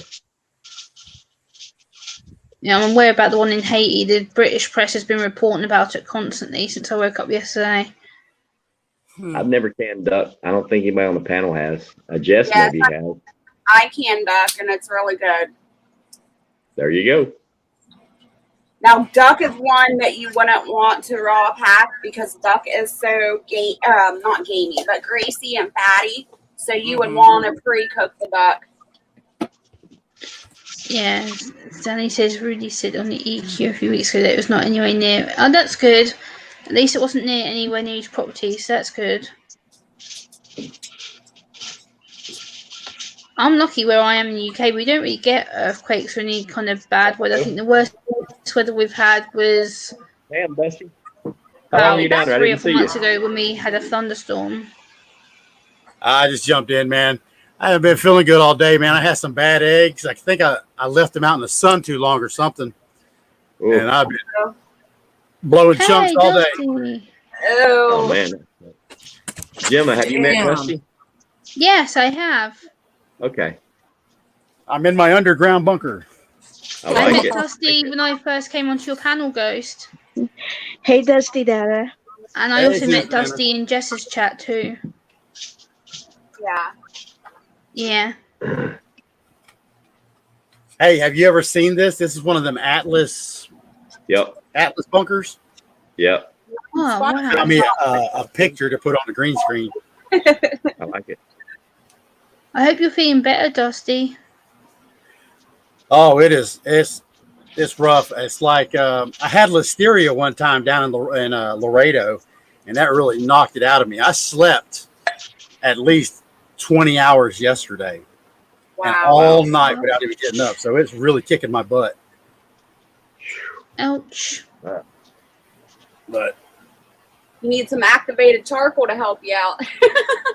Well, I've been trying to flush my system with as much water as I can get in. Try to eat something to literally push it out, get it all out of me. I sweated for about an hour today, so that helped a little bit. Wow. But I can see it in my eyes right here, man. Look at the blackness under there. Yeah. Right. And I've gotten 20 hours of sleep. So. Wow. Heck yeah, man. How's that sandwich turning out? Good. So far, I didn't get so to see good. the recipe. Don't you got to join us another time. You did awesome the first time. Oh, I definitely want to. I wanted to do this one, but like I said, I just wasn't ready for it. And yeah. Have you canned anything else make sure since you that rest first up. time? Dusty? no, I haven't. He needs the peer pressure. Yeah. Lala says, always float those eggs before using. Mm. Yeah, it's my first time actually raising chickens. So, the learning process, and then you got to learn sometimes the hard way. Yeah. Right. So I should add to that, if you float your eggs and they sink in the water, they're fresh. If they float, they're not good. Okay. But I've been getting 6 to 8 eggs from 6 hens every day. That's That's good. not bad. So they're happy. I mean, it's like 100 degrees here, but they're happy. Right? Aw. They seem to lay a lot more in really, really hot weather. Well, they molted for about a week or two, and they weren't laying anything for that week or two when they were molting. Mhm. Yeah. So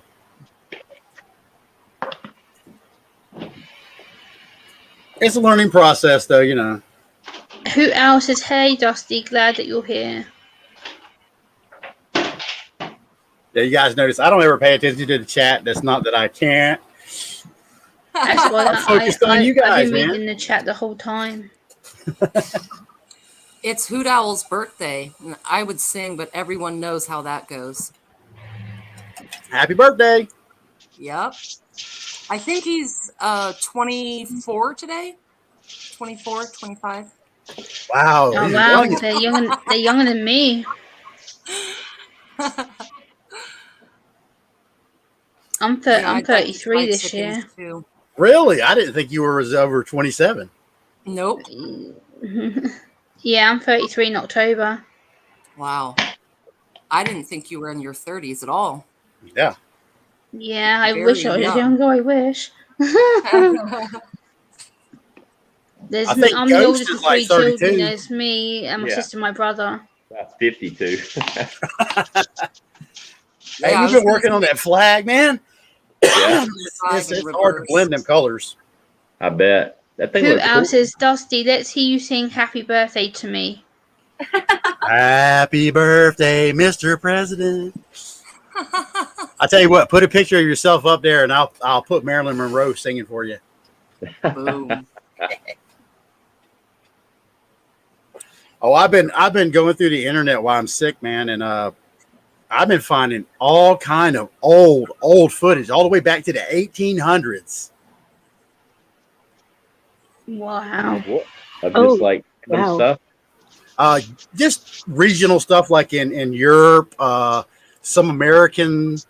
It's just people took a lot of photographs and stuff back then, and they're trying to upgrade the footage onto digital so it lasts forever. Right. So I'm coming across it by just hunting for this stuff, man. And it's really neat looking back at the ages. People didn't have shoes. Right. Who else says no, Dusty, about the picture? Oh, be a team player. No, I have not, Lala. I have.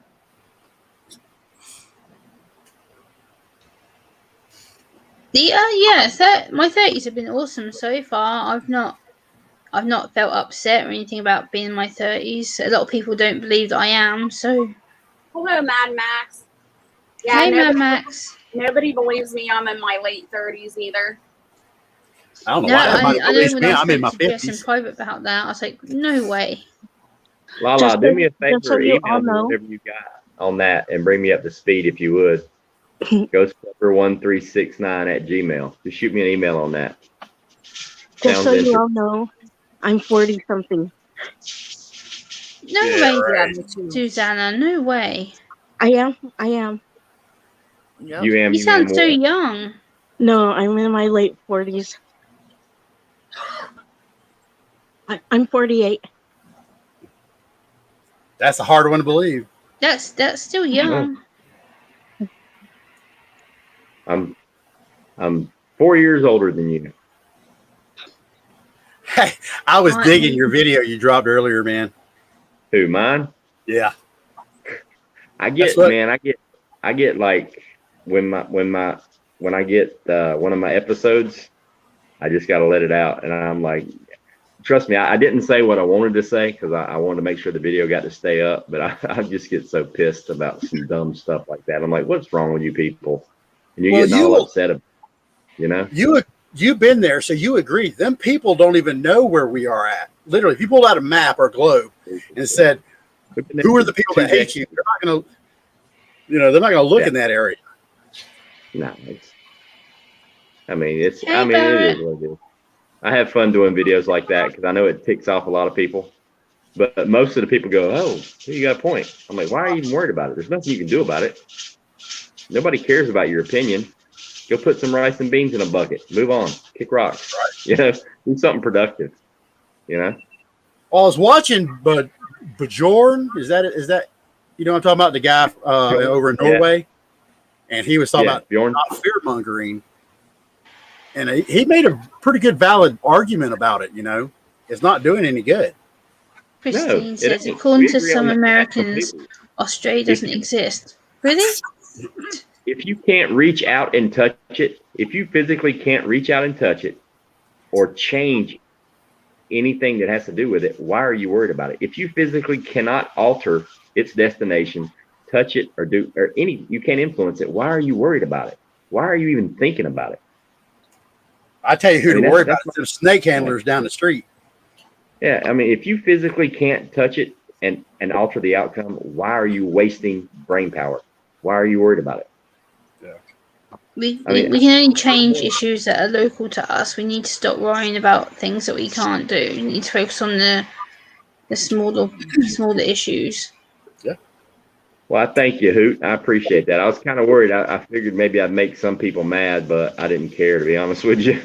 I loved it, man. It inspired the hell out of me to pull this up. You know, it's like, hey, man, if you're that way, get a bunker, go down in there. Yeah. You know. Ghost videos like about certain topics recently. He's done a really hit home with me, especially like when I had him off my panel about the sharing is caring video that he done. That really hit me. I was just like, like I had to take a step back. I was like, oh wow. Thing about Afghanistan that I posted today. We were there for 2 decades and we didn't know where they were at. Mm-hmm. The number, America is probably one of the top 4 in the world as far as intelligence agencies go. We fall behind Israel, we fall behind Russia, and we fall behind Germany. We're probably number 4. Okay, we were in Afghanistan for over 2 decades and we didn't know where they were at. Now we're all home, and all of a sudden now we got colorized maps and we know where everybody is. Give me a break, people. Come on, man. That's just, and they believe it. Yeah.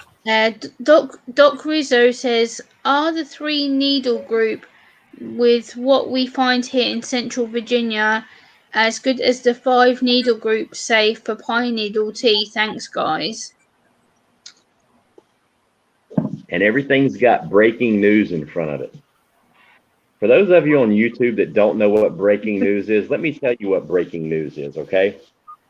About 10 minutes ago, I walked around the corner just because I felt uncomfortable farting on screen, and I let one rip right around the corner.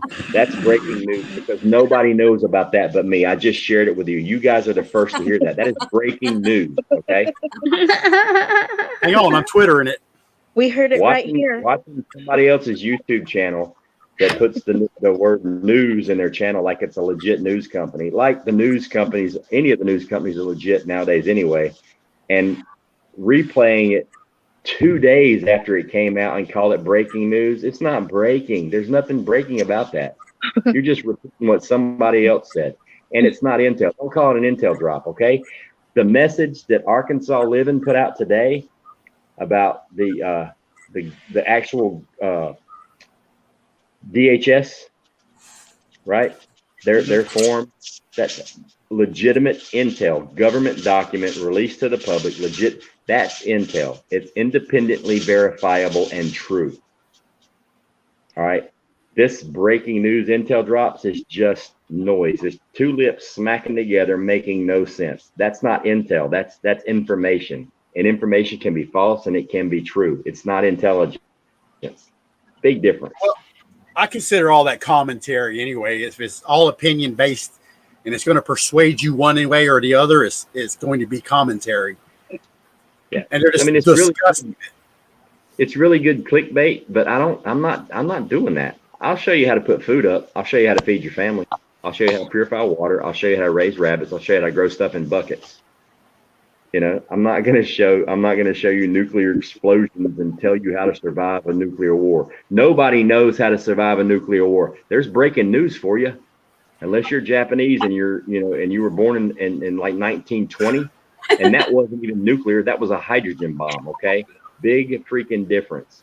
So when you post a video says, here's what you need to do in the first 3 hours of a nuclear explosion, it's horse shit from the beginning. Nobody knows. It's never happened before. Here's what you do if a comet's going to hit the planet. How would you know? How did it work out for the dinosaurs? All right. You don't know. So why would you post videos? An instructional video. All right. Here's my instructional video on nuclear war. Stick your head between your legs and pucker up. Run to the middle of Main Street, Main and First, and try to catch it on the way down. I mean, what? Come on. It's okay. Now I do have a confession to make. I do have some breaking news. I really did kind of what Ghost said, but not really. I wasn't ready. I did I was doing my stuff as you were talking in the beginning, so that's breaking news. Now we're sharing actual intel. This is actual breaking news and intelligence. It's independently verifiable and true. So is Susanna's timer off? Yes, I just turned off my feed. Excellent. Breaking actual news. I was just in the restroom and I didn't hear, but the tail end as I came back in. That is actual true news. I just used the restroom. Verifiable. Yeah, and here's the thing, no matter what disaster it is, no matter what breaking news disaster they're teaching you how to survive, I've already taught you the most important thing you need to learn. You better have some food or it ain't gonna matter. You better have some water, it ain't gonna matter. Yeah. It doesn't matter. You gotta eat. I'm gonna tell you that experiments you're doing on them plants, that is very important.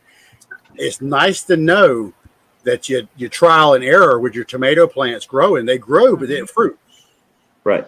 The hydroponics, it's weird.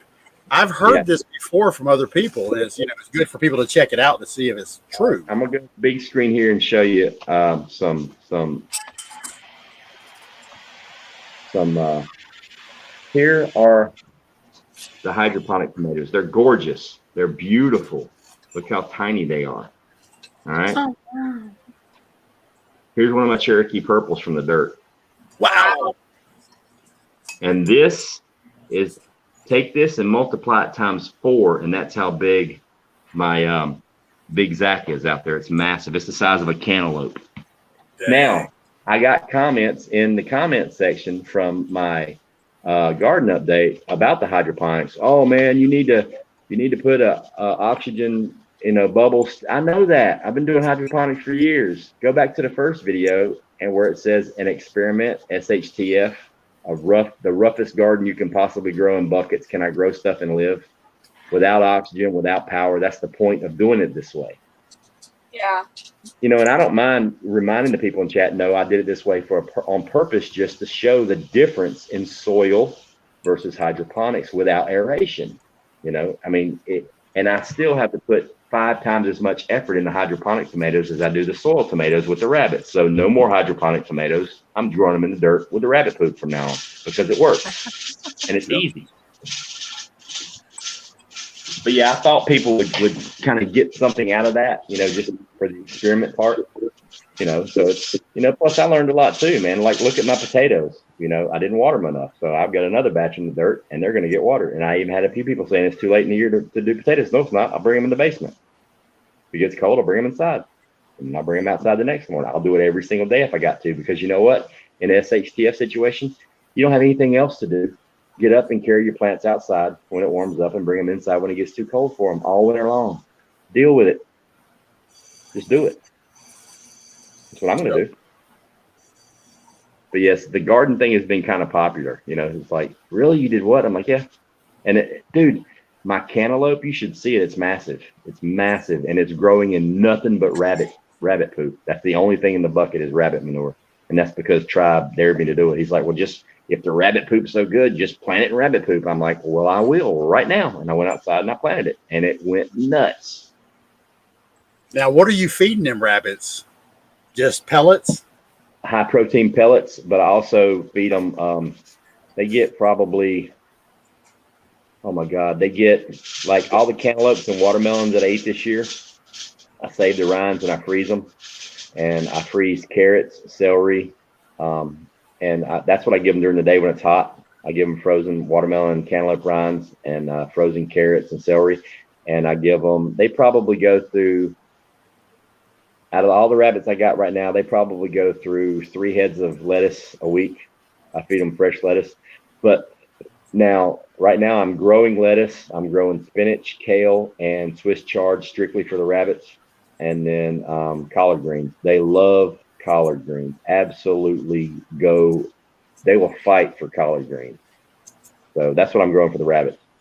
So, and grass. I give them fresh grass. I'll pull up 3 or 4 handfuls of grass until I vary their diet up. But they still get quite a bit of pellets.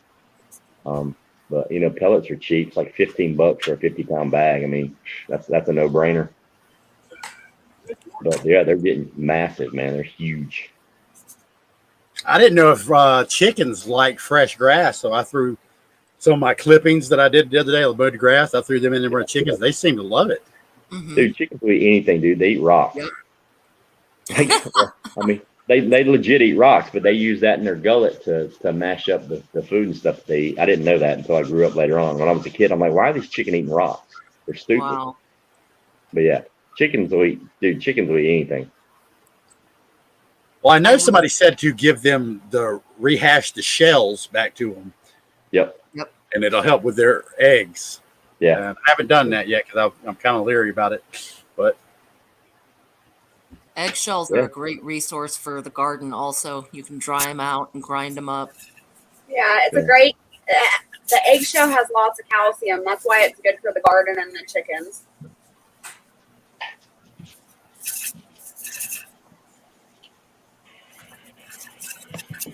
Well, I mean, it's just like the fish food that I was feeding my tilapia. It's fish meal. I mean, you're feeding the fish. Well, fish eat fish in the wild, so what's the problem?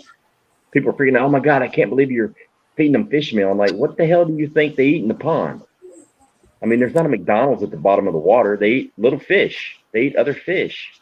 Like my tilapia that I was raising, I was told you can't have more than 30 or 35 tilapia in my IBC tote. I had 150 fish in there, and they were fat and happy because I let them free breed, and they were eating babies. The babies that didn't get eaten grew up, and then I ate them. But I didn't not breed them. I let them do what they do normal in nature.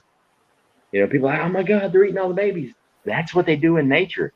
That's why Mama Tilapia has 2,000 babies at one time. The ones that get to the bottom and hide in the pipes that I dropped in the bottom of the tank, they grow big enough not to get eaten, and then they're happy. It's normal. It happens in life. And guess what? My feed costs got cut in half by doing that. And it's pure protein, and those were some big fish, man. Man, my tilapia, they were like 3.5 pounds. They were massive. They were 15, 16, 18 inches long, in 10 months. I like tilapia, man. I love it.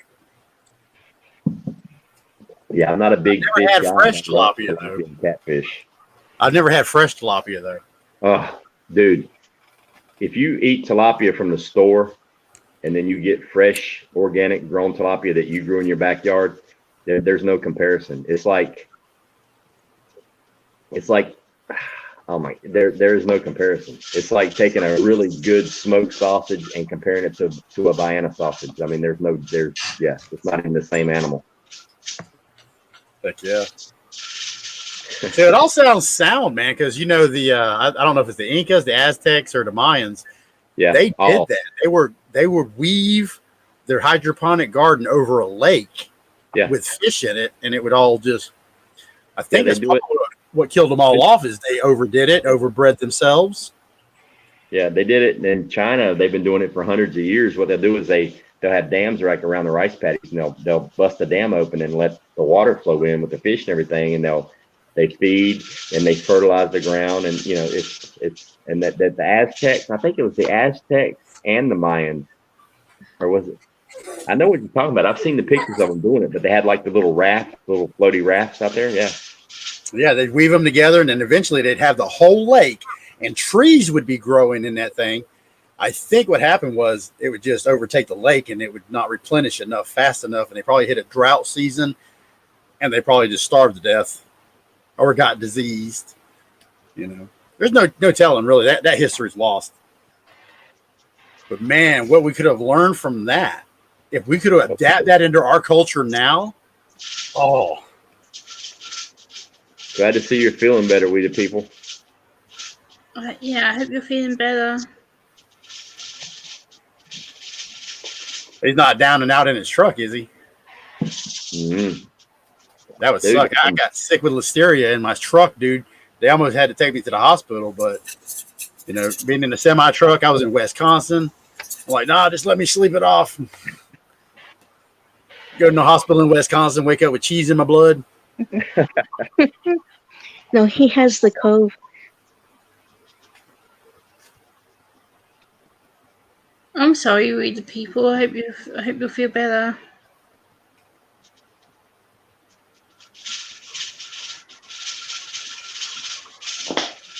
Yep.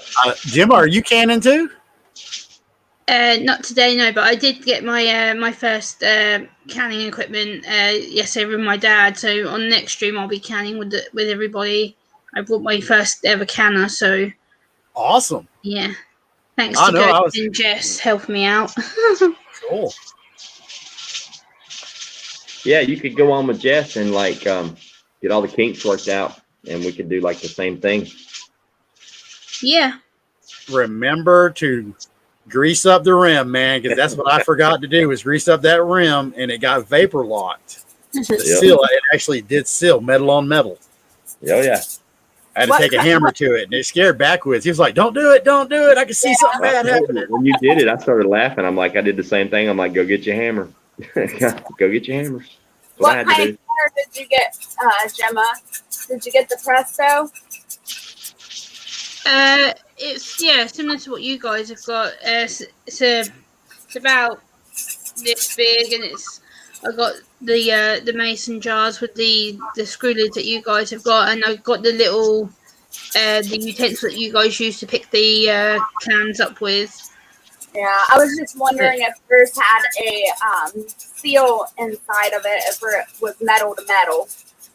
Yeah, it's a metal one, and my bless his heart, my dad, bless him, because I'd saved up for the canner for a while because I knew that I was going to get one, and my dad was like, Gemma, I know you don't have much like income and stuff because I've been on disability and stuff. So my dad said, you know what, I'll get it. And I was just like, what?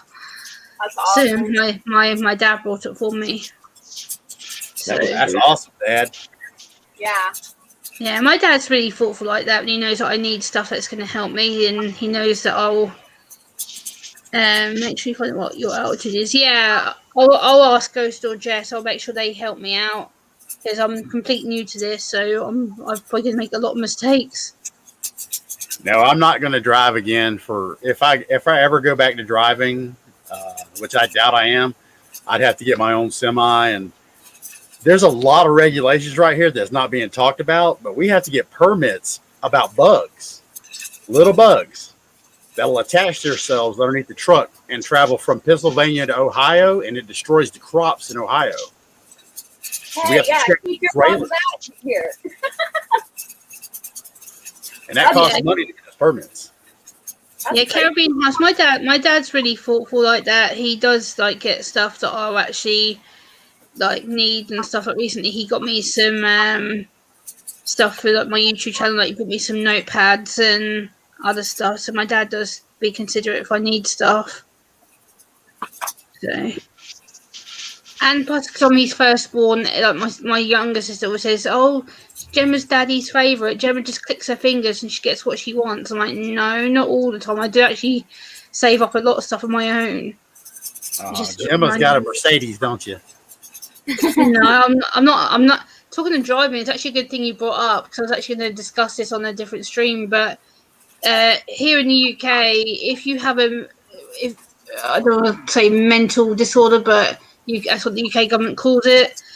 for people with autism over here, we're not allowed to drive. We're seen as a problem to ourselves and to other road users. So I used to have a provisional license, which means I was learning to drive, and then when I declared that I was autistic, nope, boom.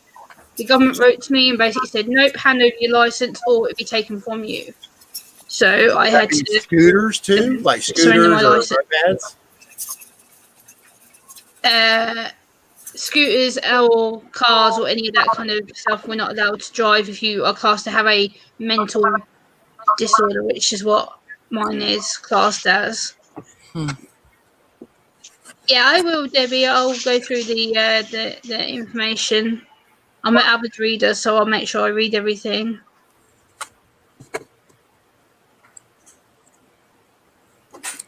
Yeah, I love talking to other people from other countries, learning their culture, the 21st century culture they live in.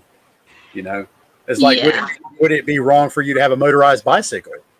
Like, we got some that are like really low tech. They're bicycles with little gas powered motors on them. Right. Yeah.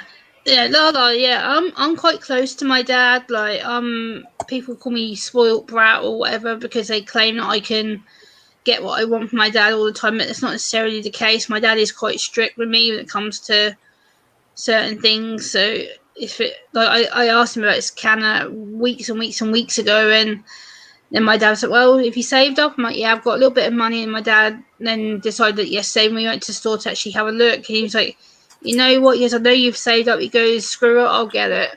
He goes, I know you're going to benefit from it, and I don't want you using your disability for it. So he bought it for me. So I'm quite lucky in that aspect with my dad. Yeah, I'm a dad. I know. Right. Nice. I'm the oldest of three, so there's me, and there's my sister who just turned 29 in April. Then there's my my half brother from another dad who just turned 21 in July. So I'm the oldest of three. What is going on?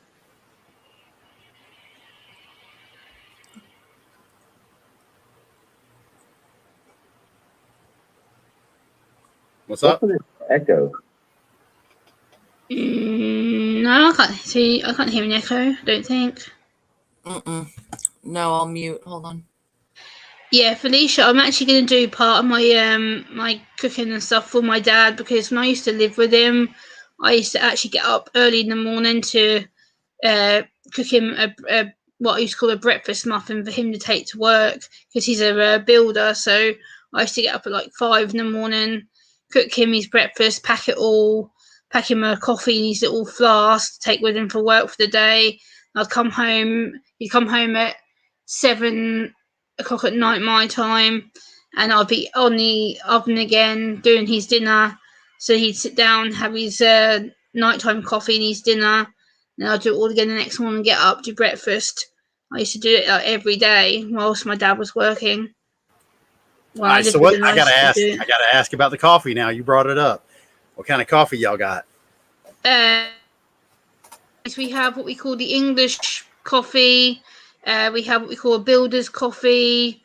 What I used to call, my recipe was called the daddy coffee, where it was kind of, we mix it between what we call the builder's coffee and a traditional English coffee. So I would put, so for me, first I put the milk in first, followed by the coffee granules, then the water, then I'd stir it, and then add the sugar on top, stir it again, and then I'd add his favourite creamer on top of it, mix it all again, and put it into his little thermos flask. And that's what my dad still has now. I'll still make it for him occasionally if he comes to my apartment. He's like, oh, make me a daddy's coffee, will you? I'm like, all right. So I make it when he comes around here. So... Are you hearing it on my end, Ghost? I got my microphone kind of near my speaker here. If I need to, It was me. It was me. For some reason, I had YouTube open, and it unmuted itself, which was weird.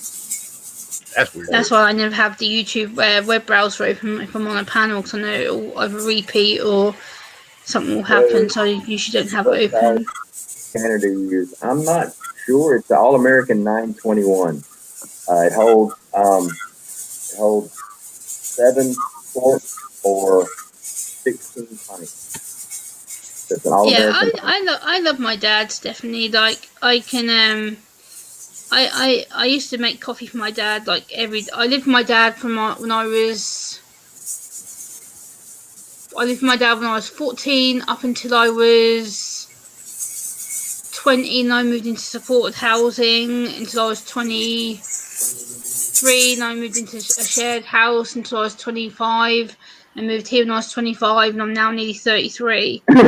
So I've lived on my own for ever since I was about 16. I've lived on my own, technically. Wow. Yeah, Therese. I do that from time to time, Therese, just to keep everybody on their toes to see if they miss me or not. I'll just ghost people. But I usually pop right back in to see if they miss me or not. That's a good idea. We the people. I think that'd be a really good idea to kind of what. And then again, I'm sure you've thought of this too, and other people probably said something. Just it's gonna be hard to share what you've been through without, you know, ringing a few bells. You know what I mean, so to speak. But that'll be an awesome live. Yeah, I try and be a good daughter. You know, that my dad's raised me and my sister quite well. You know, we've both lived with him at times. My sister lived with our dad from. Well, she moved out of my mum's house or our mum's house when she was 13 because she was, yeah, she's a rebellious little madam who needed to be taught manners. And my mum basically said, if you don't respect me, you'll respect your dad. And my dad pretty much put his foot down and was like, yeah, your behaviour's going to stop now. And she lived with him until she moved out of our dad's house when she was 26 because she fell pregnant with my nephew, and then she got her own house. And she's now 29. She's doing really well, and she has a healthy 8-year-old little boy who's spoiled thanks to me and my sister probably giving into him too much. But yeah.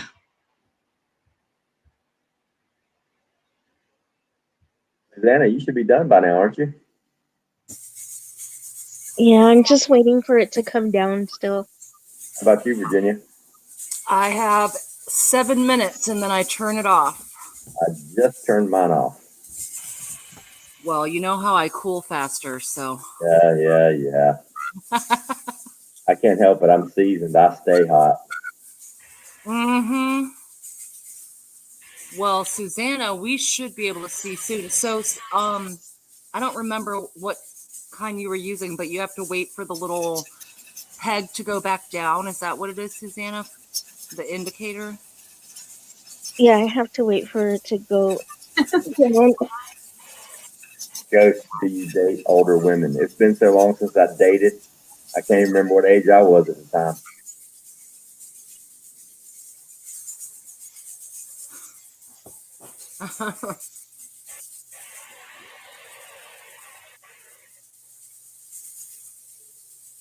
The thought of dating for me, no thank you. Nope. I'm good being single Pringle on my own. I've got too much to do. I gotta go take Buddy outside to pee. Be right back. Okay. I'm very happy to be a single Pringle. Dating does not faze me, and I do not think about it. No, thank you. That's probably a wise choice. Yeah, for me it definitely is. Especially with me being socially awkward, yes. At the same time, though, there's someone out there. You never know. I never say never. You might find. Yeah. Maybe eventually it could be, yeah. Hey, Jimmo, you want to see something pretty? Yeah. Oh, this is the All American 930. Oh, my one looks very similar to that. That's at my dad's house. Oh, That is beautiful. Look how shiny it is. and it That's is well huge. pretty. It holds 14 quart jars. Oh my goodness. Wow, nice. So it's super tall. Yeah. I didn't actually. I only did 7 jars the last time, and it's like, okay, what do I do with the rest of the space? Is that actually going to hurt me? Should I have filled it up with empty jars or? But everything turned out all right, other than it vapor locking. Hey, it's all good. My first time involved a hammer too. Okay, now it's starting to get a Yes. little bit better. I'm not going to get Yeah. razzed by it. I turned off Stephanie, the camera and Ghost is involved the hammer. currently letting his dog out. I think he'll be back in a minute. He's currently not on the screen. Right? But yeah, I'm Debbie? ready. I'm set up for it to do it again. I don't know. I think the next session is meatballs. So just for the joy of being able to say meatballs in as many different dialects as you can think of, Meatballs. you get meatballs. After y'all did meatballs. after y'all did the bacon, that's when bacon went on sale here. So I actually racked up on a bunch of bacon right after y'all did the baking one. But it didn't make it to the cans yet, so I'm still eating. Pirate Chef Prepper says, nope, just can with what you have. Use olive oil or petroleum jelly on the lid and pot. Okay. Yeah, I'm going to use olive oil. Yeah, I did Yeah, all of them. I would definitely use an edible oil, personally. Mm-hmm. Mm-hmm. You're only going Lala to do it if says, you're not using it, right? did y'all use a specific recipe for the sloppy joes? Yeah, Ghost posted it on his community page. What did you say, Dusty? You shouldn't, once you clean it, you shouldn't really put the oil back on it until you use it again. Yeah. Okay, that's why I'm waiting on doing that until I use it again. If it sits a while, I try to put oil on mine every 3rd or 4th canning. Stephanie asked Ghost, how are your folks doing? She put a question in the chat to you. Everybody's doing good. But Dusty, that might be different for you because I just thought of that. I have a seal on my, or I have a ring on mine. Yours is metal to metal, so you might have to oil yours every time. No. No? I'm shocked. I don't. Oh, Like, okay. I literally, for some reason, it like, even after it's really weird. I probably oil it maybe every 3rd or 4th time that I use it. Okay, so it's the same. Once you oil it the first time, I think like the heating process, the whole heating the aluminum, I think it actually I don't know if it soaks into the metal or what, but it makes its own seal that just stays there. It's really weird. Like now, if I give it a good wash or really good scrubbing, I'll oil it really good. But if I'm just rinsing it out because I didn't have any siphoning issues and I just rinse out the inside and dump it, I don't even re-oil it then. It's like waterproof. Good to know. Lala, I cheated and used Hey, Nano. there's Prepper 101. Hey, dude. How are you? Shout out to 101. What's happening, 101? I posted the link at the top of the chat if you want to come up here. If not, I'll drop it in here in the chat as well. How's that?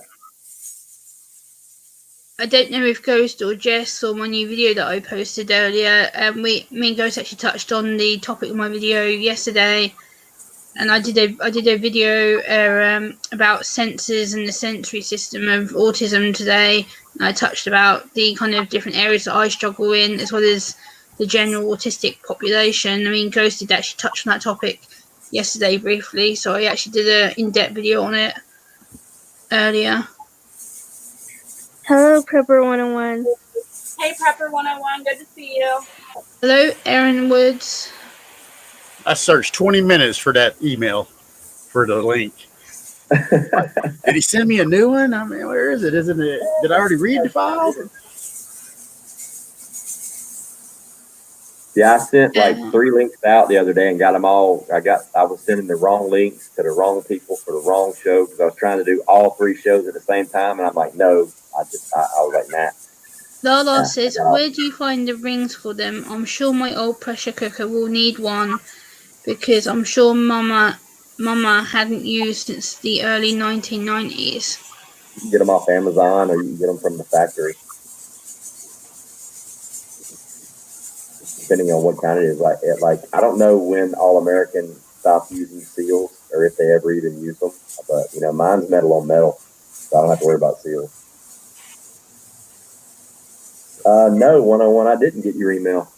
I haven't checked in the last 3 or 4 hours, but it may have come through. I don't know. Sorry about that. Dusty is going to say you look a lot better than you did when you first came on in the stream. You're looking a lot more colourful. It helps to smile and be in a good mood and get around people talking. Yeah. And smiling is the best medicine. Plus, you're surrounded by a whole bunch of good-looking women, so that always helps. How old guys are, man. Look at all these good-looking women in here. I'm the top dog now, buddy. Yep. Well, I guess I can say the same about being around you men. Like it's good for me to be around a lot more men, because I spend a lot more time, especially over here, being around ladies. So I spend a lot more time online talking to men than I would over here. So it's the Sean Connery beard, isn't it? Yeah, it's the gray. It's the gray. 101 says, Dusty, are you staying with secret stuff? Looks like his mama's basement. I'm in the bunker behind you.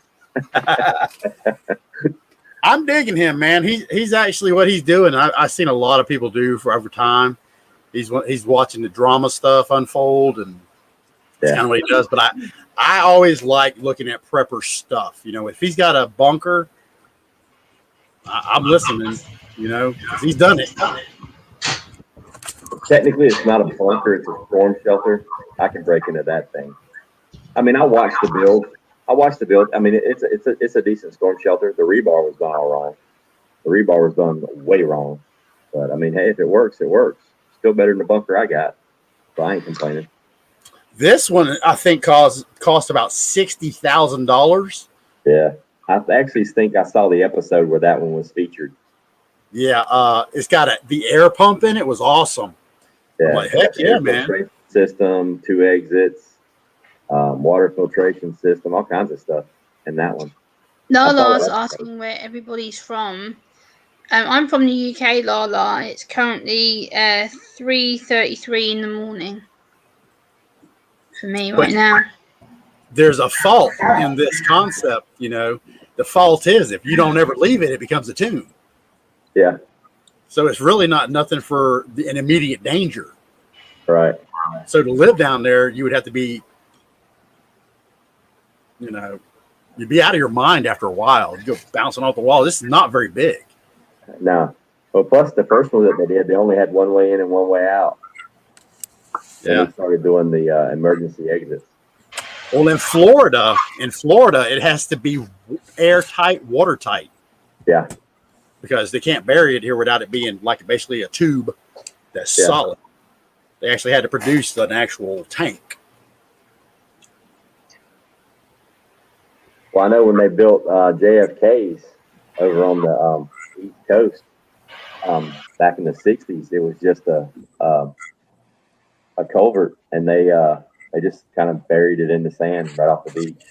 Like, they didn't really dig a hole. They just kind of covered it up. Basically in a sand dune.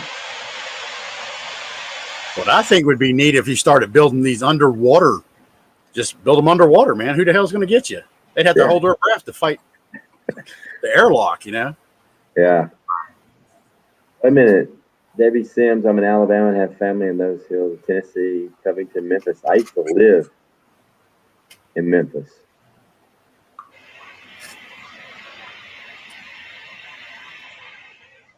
I used to live right outside of Memphis, Germantown. I've been to all 48 states, man. All these 48 states. I've been to about half of them. I've been to. I used to hang out in West Memphis, Arkansas. That's where I did my training for Schneider. West Memphis, been there. Nice. Been That's there. a tough place there, man. Yes, sir. Yes, sir. That ain't no joke. West Memphis is something. Yeah, it is. 101, I turned off my heat 5 minutes ago, but have not pulled anything out of the canner yet. We should be able to see Susanna's work soon, though. You finished that shit yesterday. Well, she did. It's dramatic pause.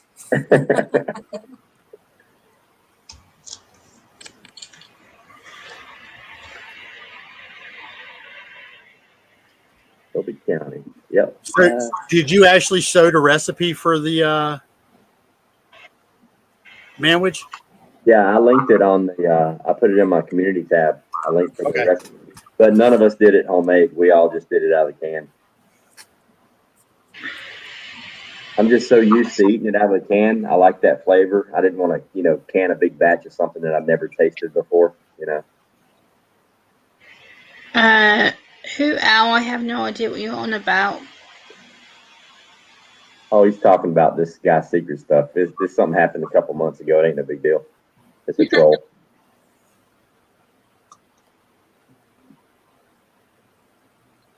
I listen to all preppers, no matter if you like them or not personally. They may have something to add somewhere in there. They may have something. Yep. It's worth always just investigating. You don't have to like the people or even talk to them. Just look what they got. That's what they're there for, to show you what they got. You got to learn how to prep. Learn how to prep from everybody. Don't just try to make friends. You want to learn how to prep. I mean, I hated my squad leader, but I'd follow him into battle in a minute. He was an asshole, but he knew what he was doing. It's like Ghost has said, like, you can always learn to do things. Like, for me, I've never done, like, prepping things before. I've never thought about having to, like, store food and stuff. It wasn't till Jess and Ghost started educating me. I'm like, why haven't I been doing this? I kind of stored food in my freezer and things before that I've bulk cooked, but I've never actually thought about doing it properly, as in doing the proper canning system. And I'm like, why didn't I do this years ago? I should have been doing this way back. But now I'm actually getting into it and learning that I can help myself. Did y'all go through that toilet paper shortage over in the UK? Yeah. Stupidly, yes. You live and you learn.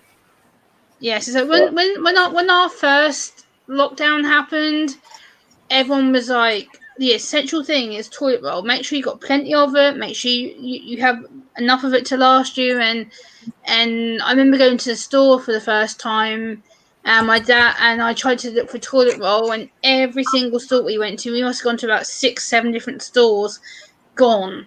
Literally every single shelf was gone. I'm like, this is ridiculous. I ended up getting some from a local petrol station. I'm like, this is ridiculous. I didn't know that, Hoot. I didn't even know he was. I didn't even know Just Josh is the one that he was talking about. I knew he was talking mad crap about Gray Man, but I didn't know he was messing with Josh.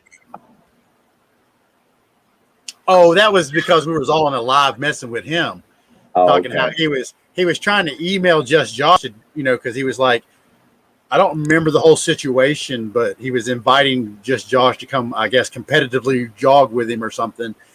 And he just kept going on it like he was in love with him or something. And that's where we took it. Oh, my goodness. We took it down that road on purpose just to make fun of it. I got you. And I every time Prepper Tribe paused the thing in his video, it made him look stuck up. His nose was in the air every time he paused it. I remember come on, that. man. You're pausing it right there.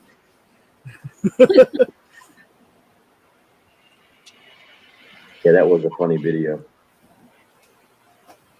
Yeah, you just gotta know how this all works. Once we're on here, don't say things you shouldn't say, and if you really don't mean them, you're gonna have to come back and retract your statement eventually. Yeah. So the kind of watch part what you was, say.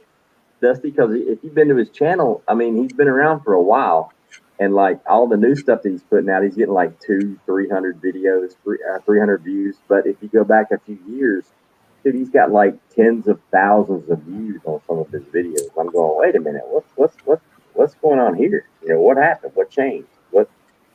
Did he like take a break and lose all of his subscribers, for a year? People lost interest, man. They really, it's like I have 21,000 views from 13 years ago on a video on another page. I got a lot of pages. On a page I got 13 years ago, I got 21,000 views on one video. Wow. It doesn't account for anything. When they monetized it, that's when it started accounting for things. Right. I think it depends on the type of content you do as well, though. Because if you're doing a certain niche of content, or you decide to change it up after a while, YouTube won't recommend you as much as if you're focusing on one area. Like with me, I'm very focused. My content is purely autism and mental health content. So if I was to do something different, YouTube wouldn't recommend me as much. So it's just What's about the up, content Hutch? that you do as well. Yeah. What's up, Hello, Hutch? Hutch. Hey, We Hutch. got room. We got room if you want to come up. Click the link. Hutch. I like you were doing those videos, the relaxation videos, Ghost. I was liking Yep. those, man. I Man, think you love ought to create another channel just to do just that. I want to. I'm gonna have to get a better computer, but because dude, just to do a 10-minute video and get the licensing all right and do it with the music, just to do a 10-minute video was like 6 hours. Oh, I know. And that was not the uploading. That was just doing the video. And then getting it to upload was like another, 2 hours. I would like literally do it late at night, and I would click upload and go to bed, and I would wake up in the morning, and it would still be doing the encoding stuff. It took forever. Lala says, can you can a spaghetti that has wine in it? Yeah. Yes. Ooh, that's Ridiculous. interesting. I mean, I don't know why Stephanie, you could. hold on, The Stephanie, sauce I will missed cook something out you the said to me. I alcohol. don't Hold know. I on. don't know because it's alcohol. It's going to intensify the flavor, wouldn't it, Jess? No, because it'll be all right. You can with it. Yep. I don't think it'd hurt it. I mean, it might. The flavor may change. I mean, I I don't know. personally have never done it before, but I've watched a lot of people can with the wines and stuff like that. But I personally haven't tasted it myself, so I can't say if it intensifies it or not. Right. I only have about a few minutes left before it hits 0. Uh-oh. Nice. Cherries, of course I'll keep on making my content. Like, that's the reason why I do it. So people like you who have loved ones with autism, or people who may work with people with autism and stuff, it's just a way to break down. Like, I changed my about section earlier, and I basically included saying that, I help to break down the stigmas and the labels, and because a lot of people like, well, your about section is a bit bland, like you haven't really explained what you're actually doing. I'm like, you know what, that's a fair deal, so I went and changed it. Don't ever get hurt by people coming in here and saying things, because these people coming in here saying things, I think they're actually from another country, and they're paid to do it. They're paid to try to take us down like this individually, because I've even had people on my page for years. They'll come over, they'll say some hateful stuff, and they don't even have any content. And I'm like, okay, what do you mean by that? And they'll never respond to it. And it's like, right. What was the point of that? Other than to discourage me to continue on for no, and I'm not anybody, and I'm not doing anything. So why are you trying to discourage a peon? Yeah. It's like when people make comments like that. Like at first, when I first started my channel, I used to get upset when I get a negative comment. And now I look at it, if I get a negative comment from somebody that's not subscribed to me, I don't even respond. Yeah. And if I get a negative comment from somebody, like say on my gardening video, like you were talking about, my SHTF garden, and they look at update number 31 and want to make a negative comment when they haven't seen any of the other updates, and they don't even know what the entire experiment's about, and try to correct me on it. I'm like, dude, I've been doing this for years. I know exactly what I'm doing. Yeah, I know you put bubbler stones in there if you want to, but that's not what I'm doing here. That's not what the experiment was about. So I read it, but I don't get upset about it anymore. I just kind of, I don't even respond. It's like, why? You're not subscribed to me, and you didn't watch any of the other videos. It's like reading the last chapter of the book and trying to tell me, what happened in the first chapter. Read the entire book. Well, what it does for the bigger channels is they'll pay somebody to come read their comments, and if it's worthy to comment about, they'll suggest it to the creator that, hey, you might want to comment on this. But they're having people proofread all their comments. They don't even worry about them. Okay. All the original channels, man. There's the one guy, MK. He's been around since the very beginning. He was like a little kid when he started, and he's got like 25 million subscribers. Wow. I mean, some of these guys have been around since it started, since YouTube's ever started. They were the first ones to post videos back in 1996. I'll be on here 7 years next January. I've been on here 14 years. You'd be surprised, Lala. I actually had one person. I won't say his name because he's still in the community, and I see him in other chat rooms. But I'm not trying to stick a knife in anybody's back. But I did a video when I first started, and I had my my service dog in the video, Buddy, and he literally put a comment, and it said, I'm trying to remember what it was word for word, but it said, nobody gives a shit about your service dog or your fake PTSD. That was the gist of the entire comment. And this is somebody that we all know. He's in several chats. Damn. And I'm like, I didn't even respond. I'm like, I'm not even going there. I responded to him personally.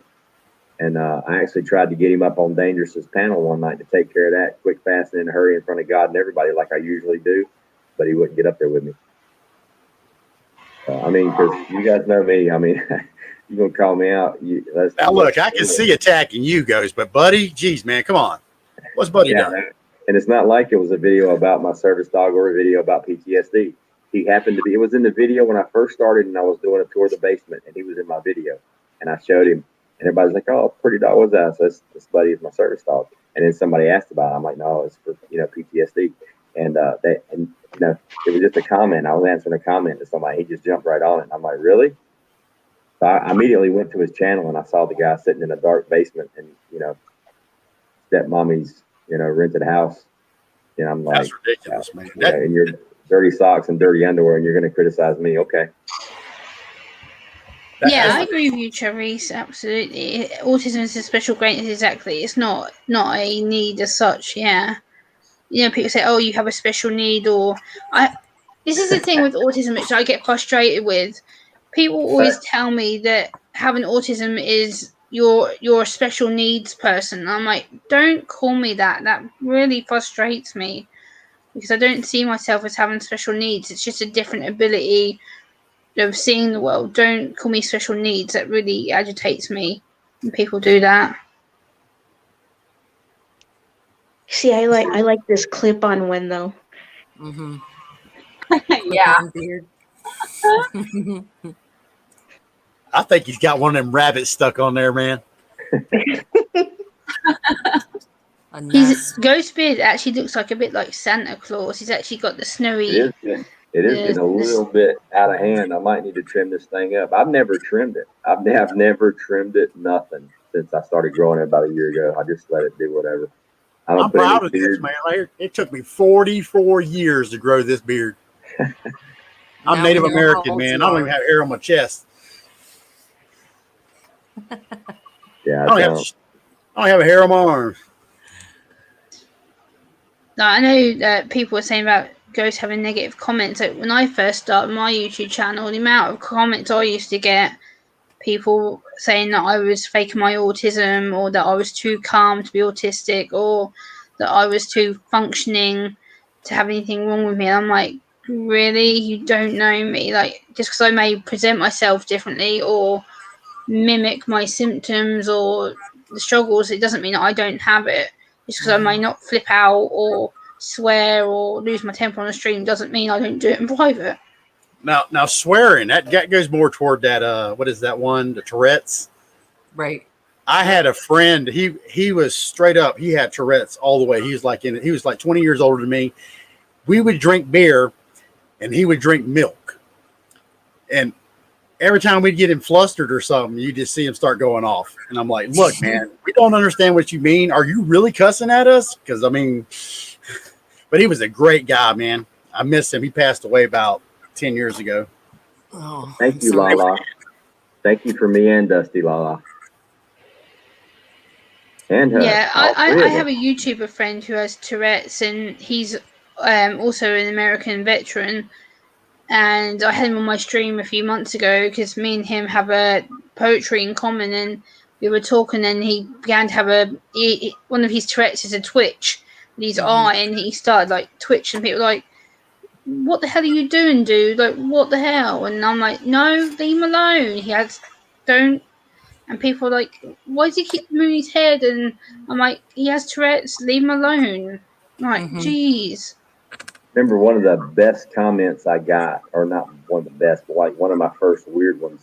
I think it was like my first or second week on YouTube. Yeah, I've been on YouTube for like 2 weeks, and I get a comment from a guy, and his name was OG Ghost Prepper, right? And he sends me this message. He's like, "Dude, we got a problem."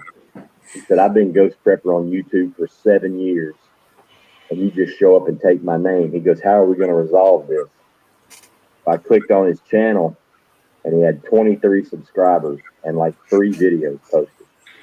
And I already had like 250 subs. So I went back onto the chat, into the comments, and I typed, I said, "Well, if you've been Ghost Prepper for 7 years and you've only got 23 subs, I've been Ghost Prepper for 7 days and I've got 250. It sounds like you're doing something wrong. You need to change your damn name." I never heard from him since. No. It's funny how people come at you like that. Yeah. I had that happen to me. I went into a well-known prepping channel. I won't say the name or anything, but this person's name in there was Keto Homestead. Well, mine is Keto Homestead with Jess. And they like came after me hardcore. They're like, "How dare you use that name? You don't know nothing about keto," and da da da da da. And they're like going off, and I'm like, "Listen here." They were like, "I've been keto 6 years or something like that." I was like, "Listen here, I'm the OG of keto. I've been keto 9 years." And then I left the chat. I didn't really leave the chat. I opened another window and went and checked their page out. They had like 4 videos. They'd been on YouTube for like 3 years. And at that time, I'd only been on keto or on YouTube for 3 months or something like that. And they had 4 videos, and none of them were about keto at all. And I'm like, whatever. Like, I'm not wasting my time. This is ridiculous. I would have been like, "Well, I live on a homestead and my last name is Keto. So what's the problem?" I was just Thank you, Brian. I was like, there's only so many names before we start butting into each other, you know. But I am the original Dusty Data. But there's a song called Dusty Data. And I posted it so everybody could see that I didn't steal it, but there's similarities there. And then there's Data Dust. That's another song. But I'm now the Dark Prepper and the Dark Days Preparedness. I've opened those channels up now, and I've started posting on there. I'm putting all of the prepperty content over there. I'm going to eliminate it kind of off. Dusty Data is probably going to. I have done nothing but copyright infringe pretty much everything I can do, all the songs, you know. So this channel shot.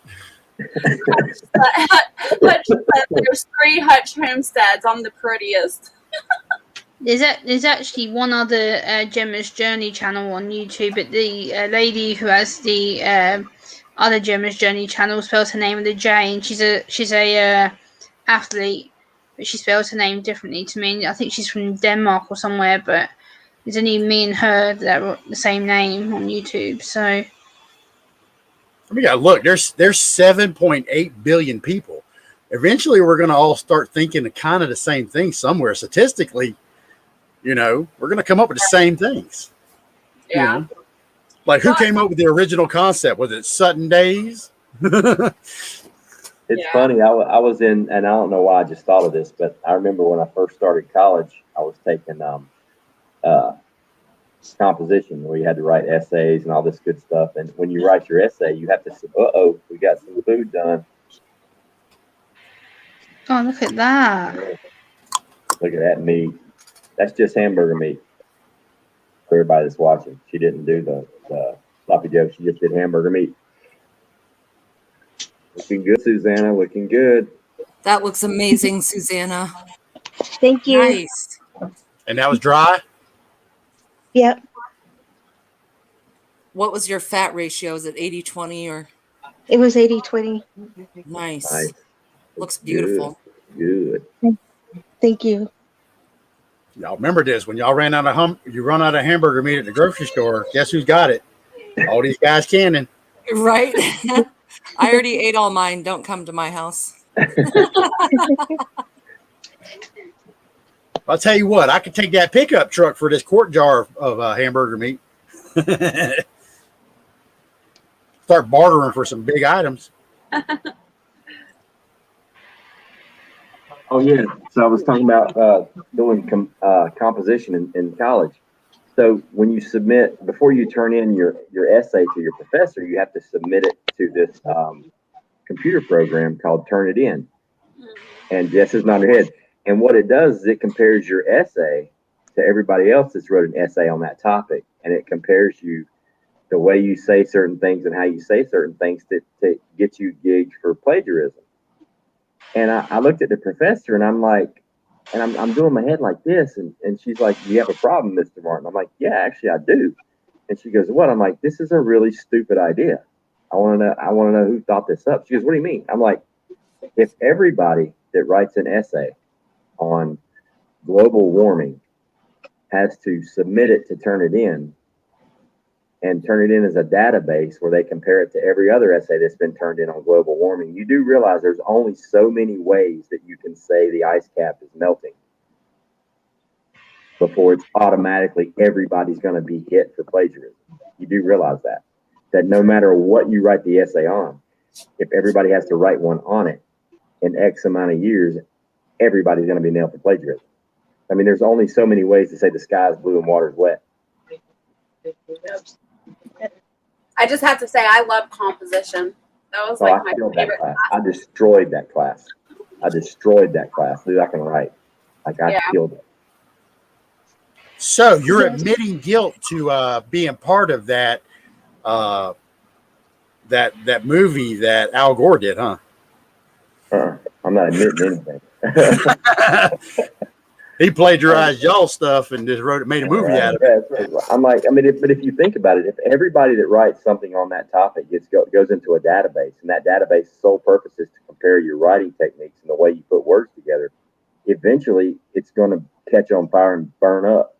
I mean, there's only so many ways to say the same thing.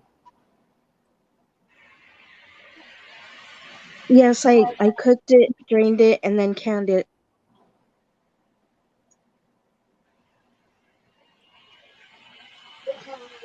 I'm getting close. Mine's almost down to 0. Man, this has been a long day.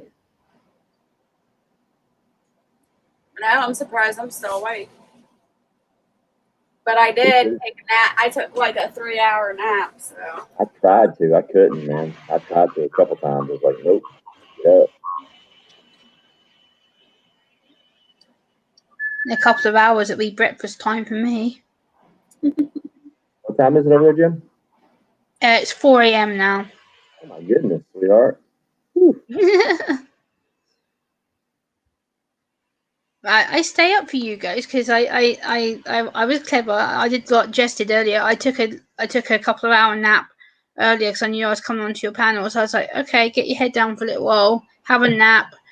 So I did that, and then I woke up like half an hour before your stream started. So I was like, oh yay, I'm up. We appreciate having you here. I like staying up to see you guys because my body kind of works on Eastern time because I'm so used to staying up to see you American guys on or the Canadian guys that I speak to, and I'm like, well, I know the East Coast of Canada and the East Coast of the States are 5 hours behind, and I know that the West Coast of the States and the West Coast of Canada are 8 hours behind me. So for me, I'm like, I know the time difference is not too much of an issue. Gemma, have you met Hutch before? What's going on? Yes, Hello, briefly. Gemma. Hi, Hutch. That was a peaceful ride on that bike today, brother, and that was some beautiful country. What park was that? It was Ha Ha Tonka outside of Camdenton, Missouri. Oh, that place was gorgeous, man, and that's like not far from your house at all, man. That's awesome. Yeah, it's maybe an hour or so, if that. Wow. Yeah, that was sweet. That was a good ride. Yeah, it's nice of you showing your bug out location there, man. That's where you're going. You board up that place? No, hell no. There's too much money over there for somebody like me. Ghost, you've got a question here from Oddball. They say easy to can sauerkraut. Don't know. I don't eat it, so I have never canned it. I have no idea. Oh, while I got you on here, Hutch, man, are you going to make more of that content? Because that was badass. That Right? trailer you did. Oh yeah, the movie. Yeah, he's almost finished with it. I'm waiting on you, Dusty. You still got to send me some stuff.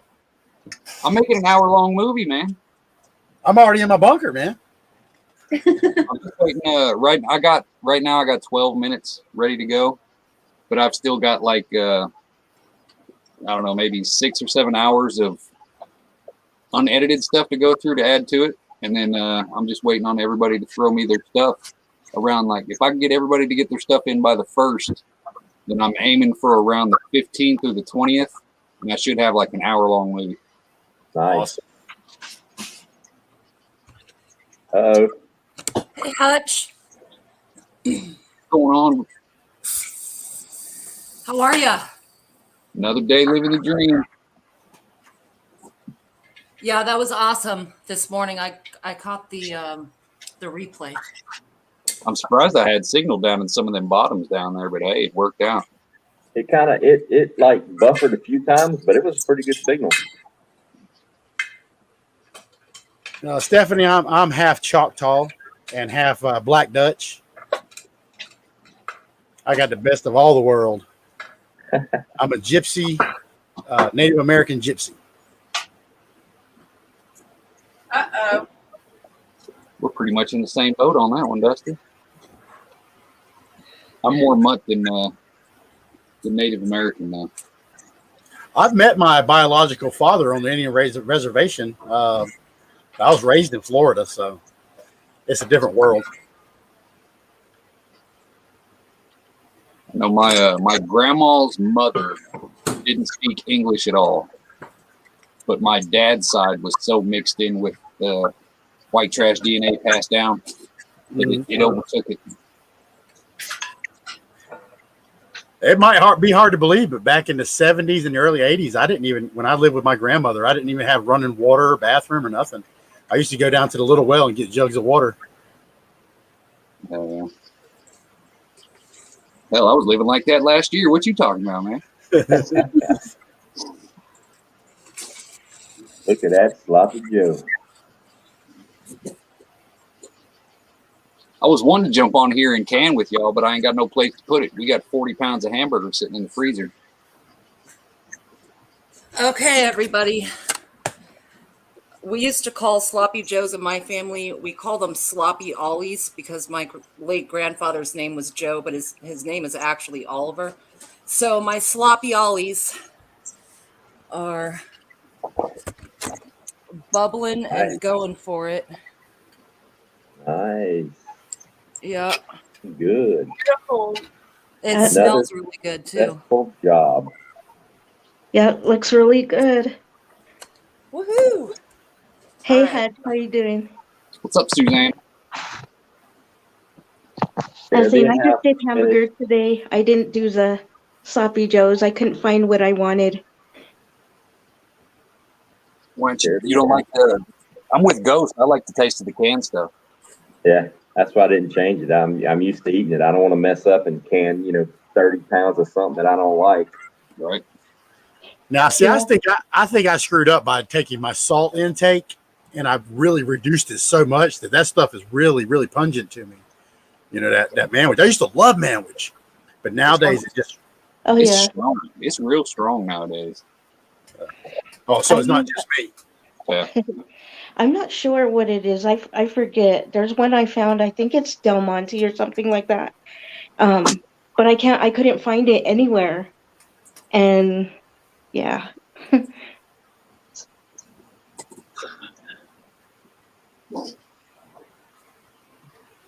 You ain't canning nothing this time, Dusty?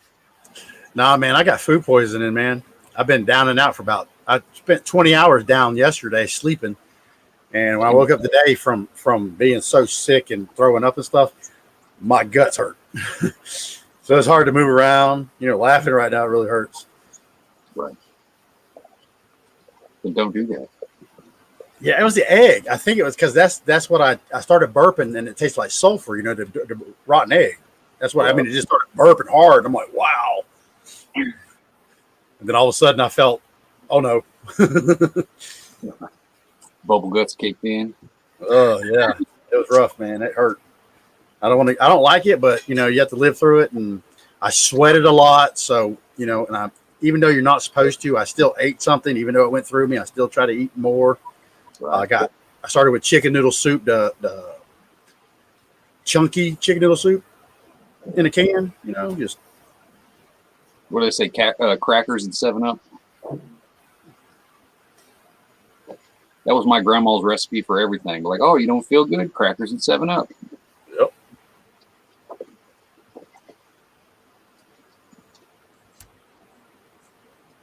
Nice. Yep, that looks really good. Oh so yeah. pretty.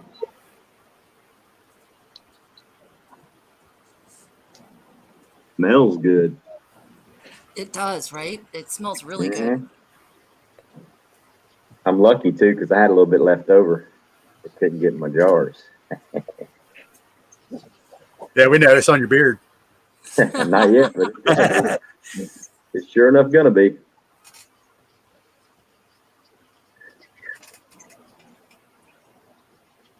Who's left? Oh, Jess is still going strong with her soup.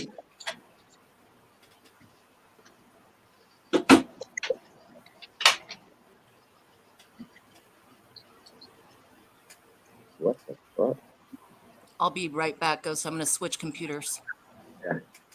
So what'd you do to your studio, man? Is that a green screen or is that actual something back there? This is my my son's room.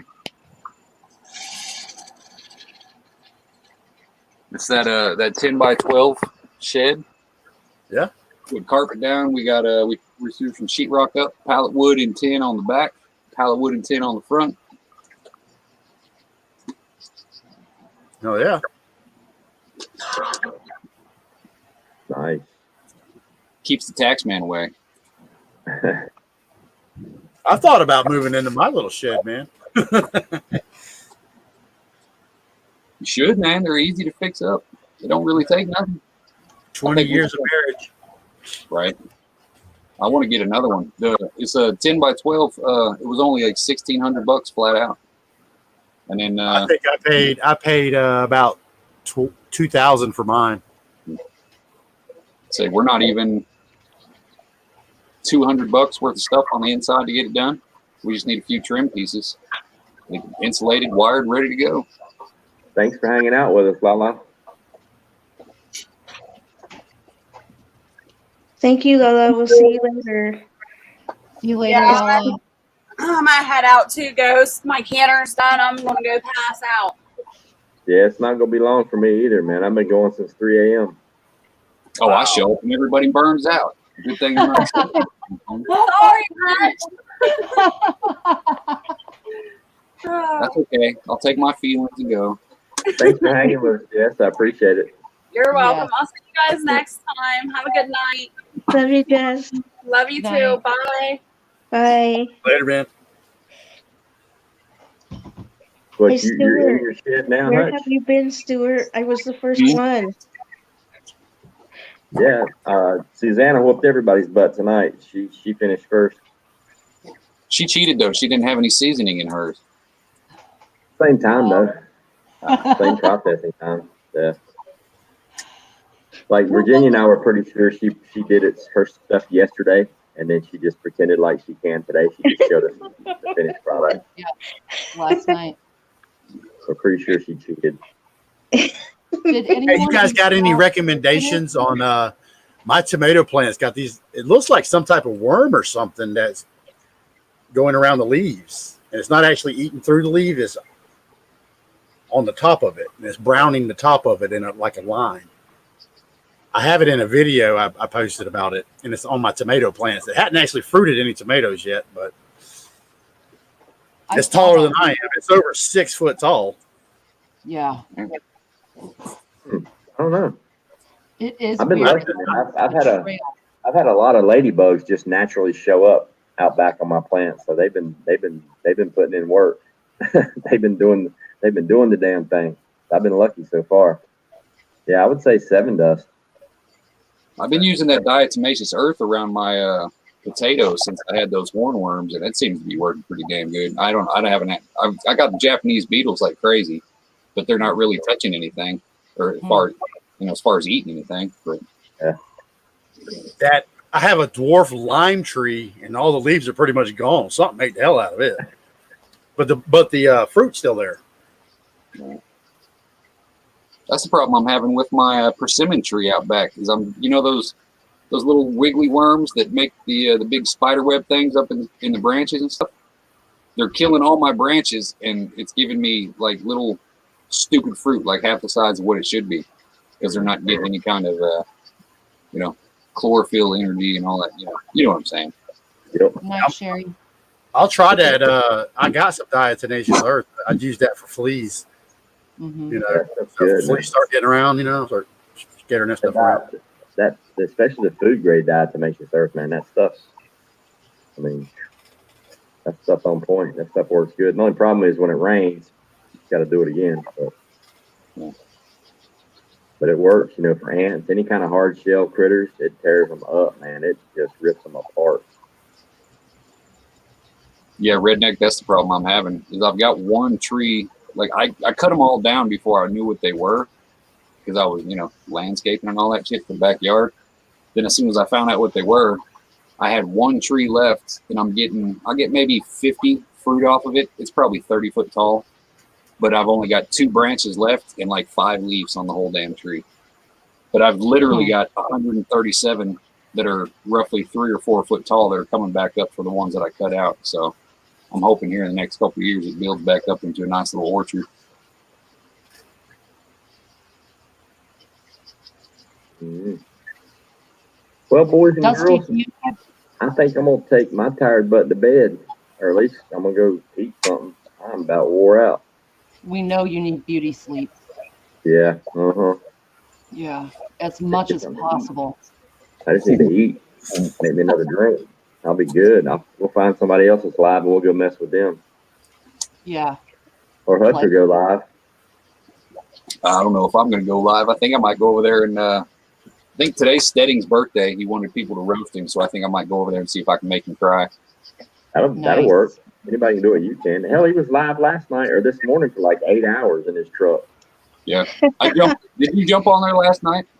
Yeah. I didn't get on the panel, but I was talking to him for a while. I was laying in bed. I jumped off like 5 minutes after you got in the chat, man. I couldn't keep my eyes open. Yeah. I was pretty tired. Yeah, I think I'm going to do that. I'm gonna duck out of here and go get me something to eat, man. I want to thank everybody on the panel. Virginia, Susanna, Dusty, Hutch, thanks for coming up. Gemma, she's gone, but thank you, Gemma, for everything. And who else am I missing? We had somebody else up here. Keto. Who? Did you say Keto? Oh, yeah, Jess. Yeah, Jess was up here. But thank you guys on the panel. Thank everybody in the chat for hanging out with us. I do appreciate it. You guys, tomorrow is prep rally. I got one hell of a scenario. It's going to mess backwoods up, something fierce. So it's going to be a good one tomorrow night.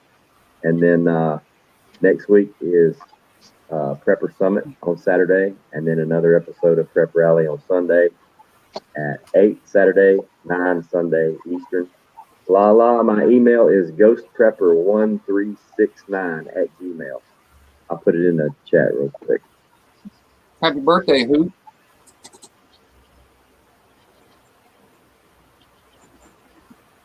Thanks everybody for coming. It was a really good time again, and I love being here. Yes, we'll see you all around somewhere. Yeah. Hopefully we'll see you guys next week. I'll just check out my channel in a little while. Y'all be singing. Yeah, go. I ain't gonna tell them what Dusty's gonna be doing over there, but it'll be fun. I promise you that. All right, y'all have a good one. We're out of here. We'll see you later.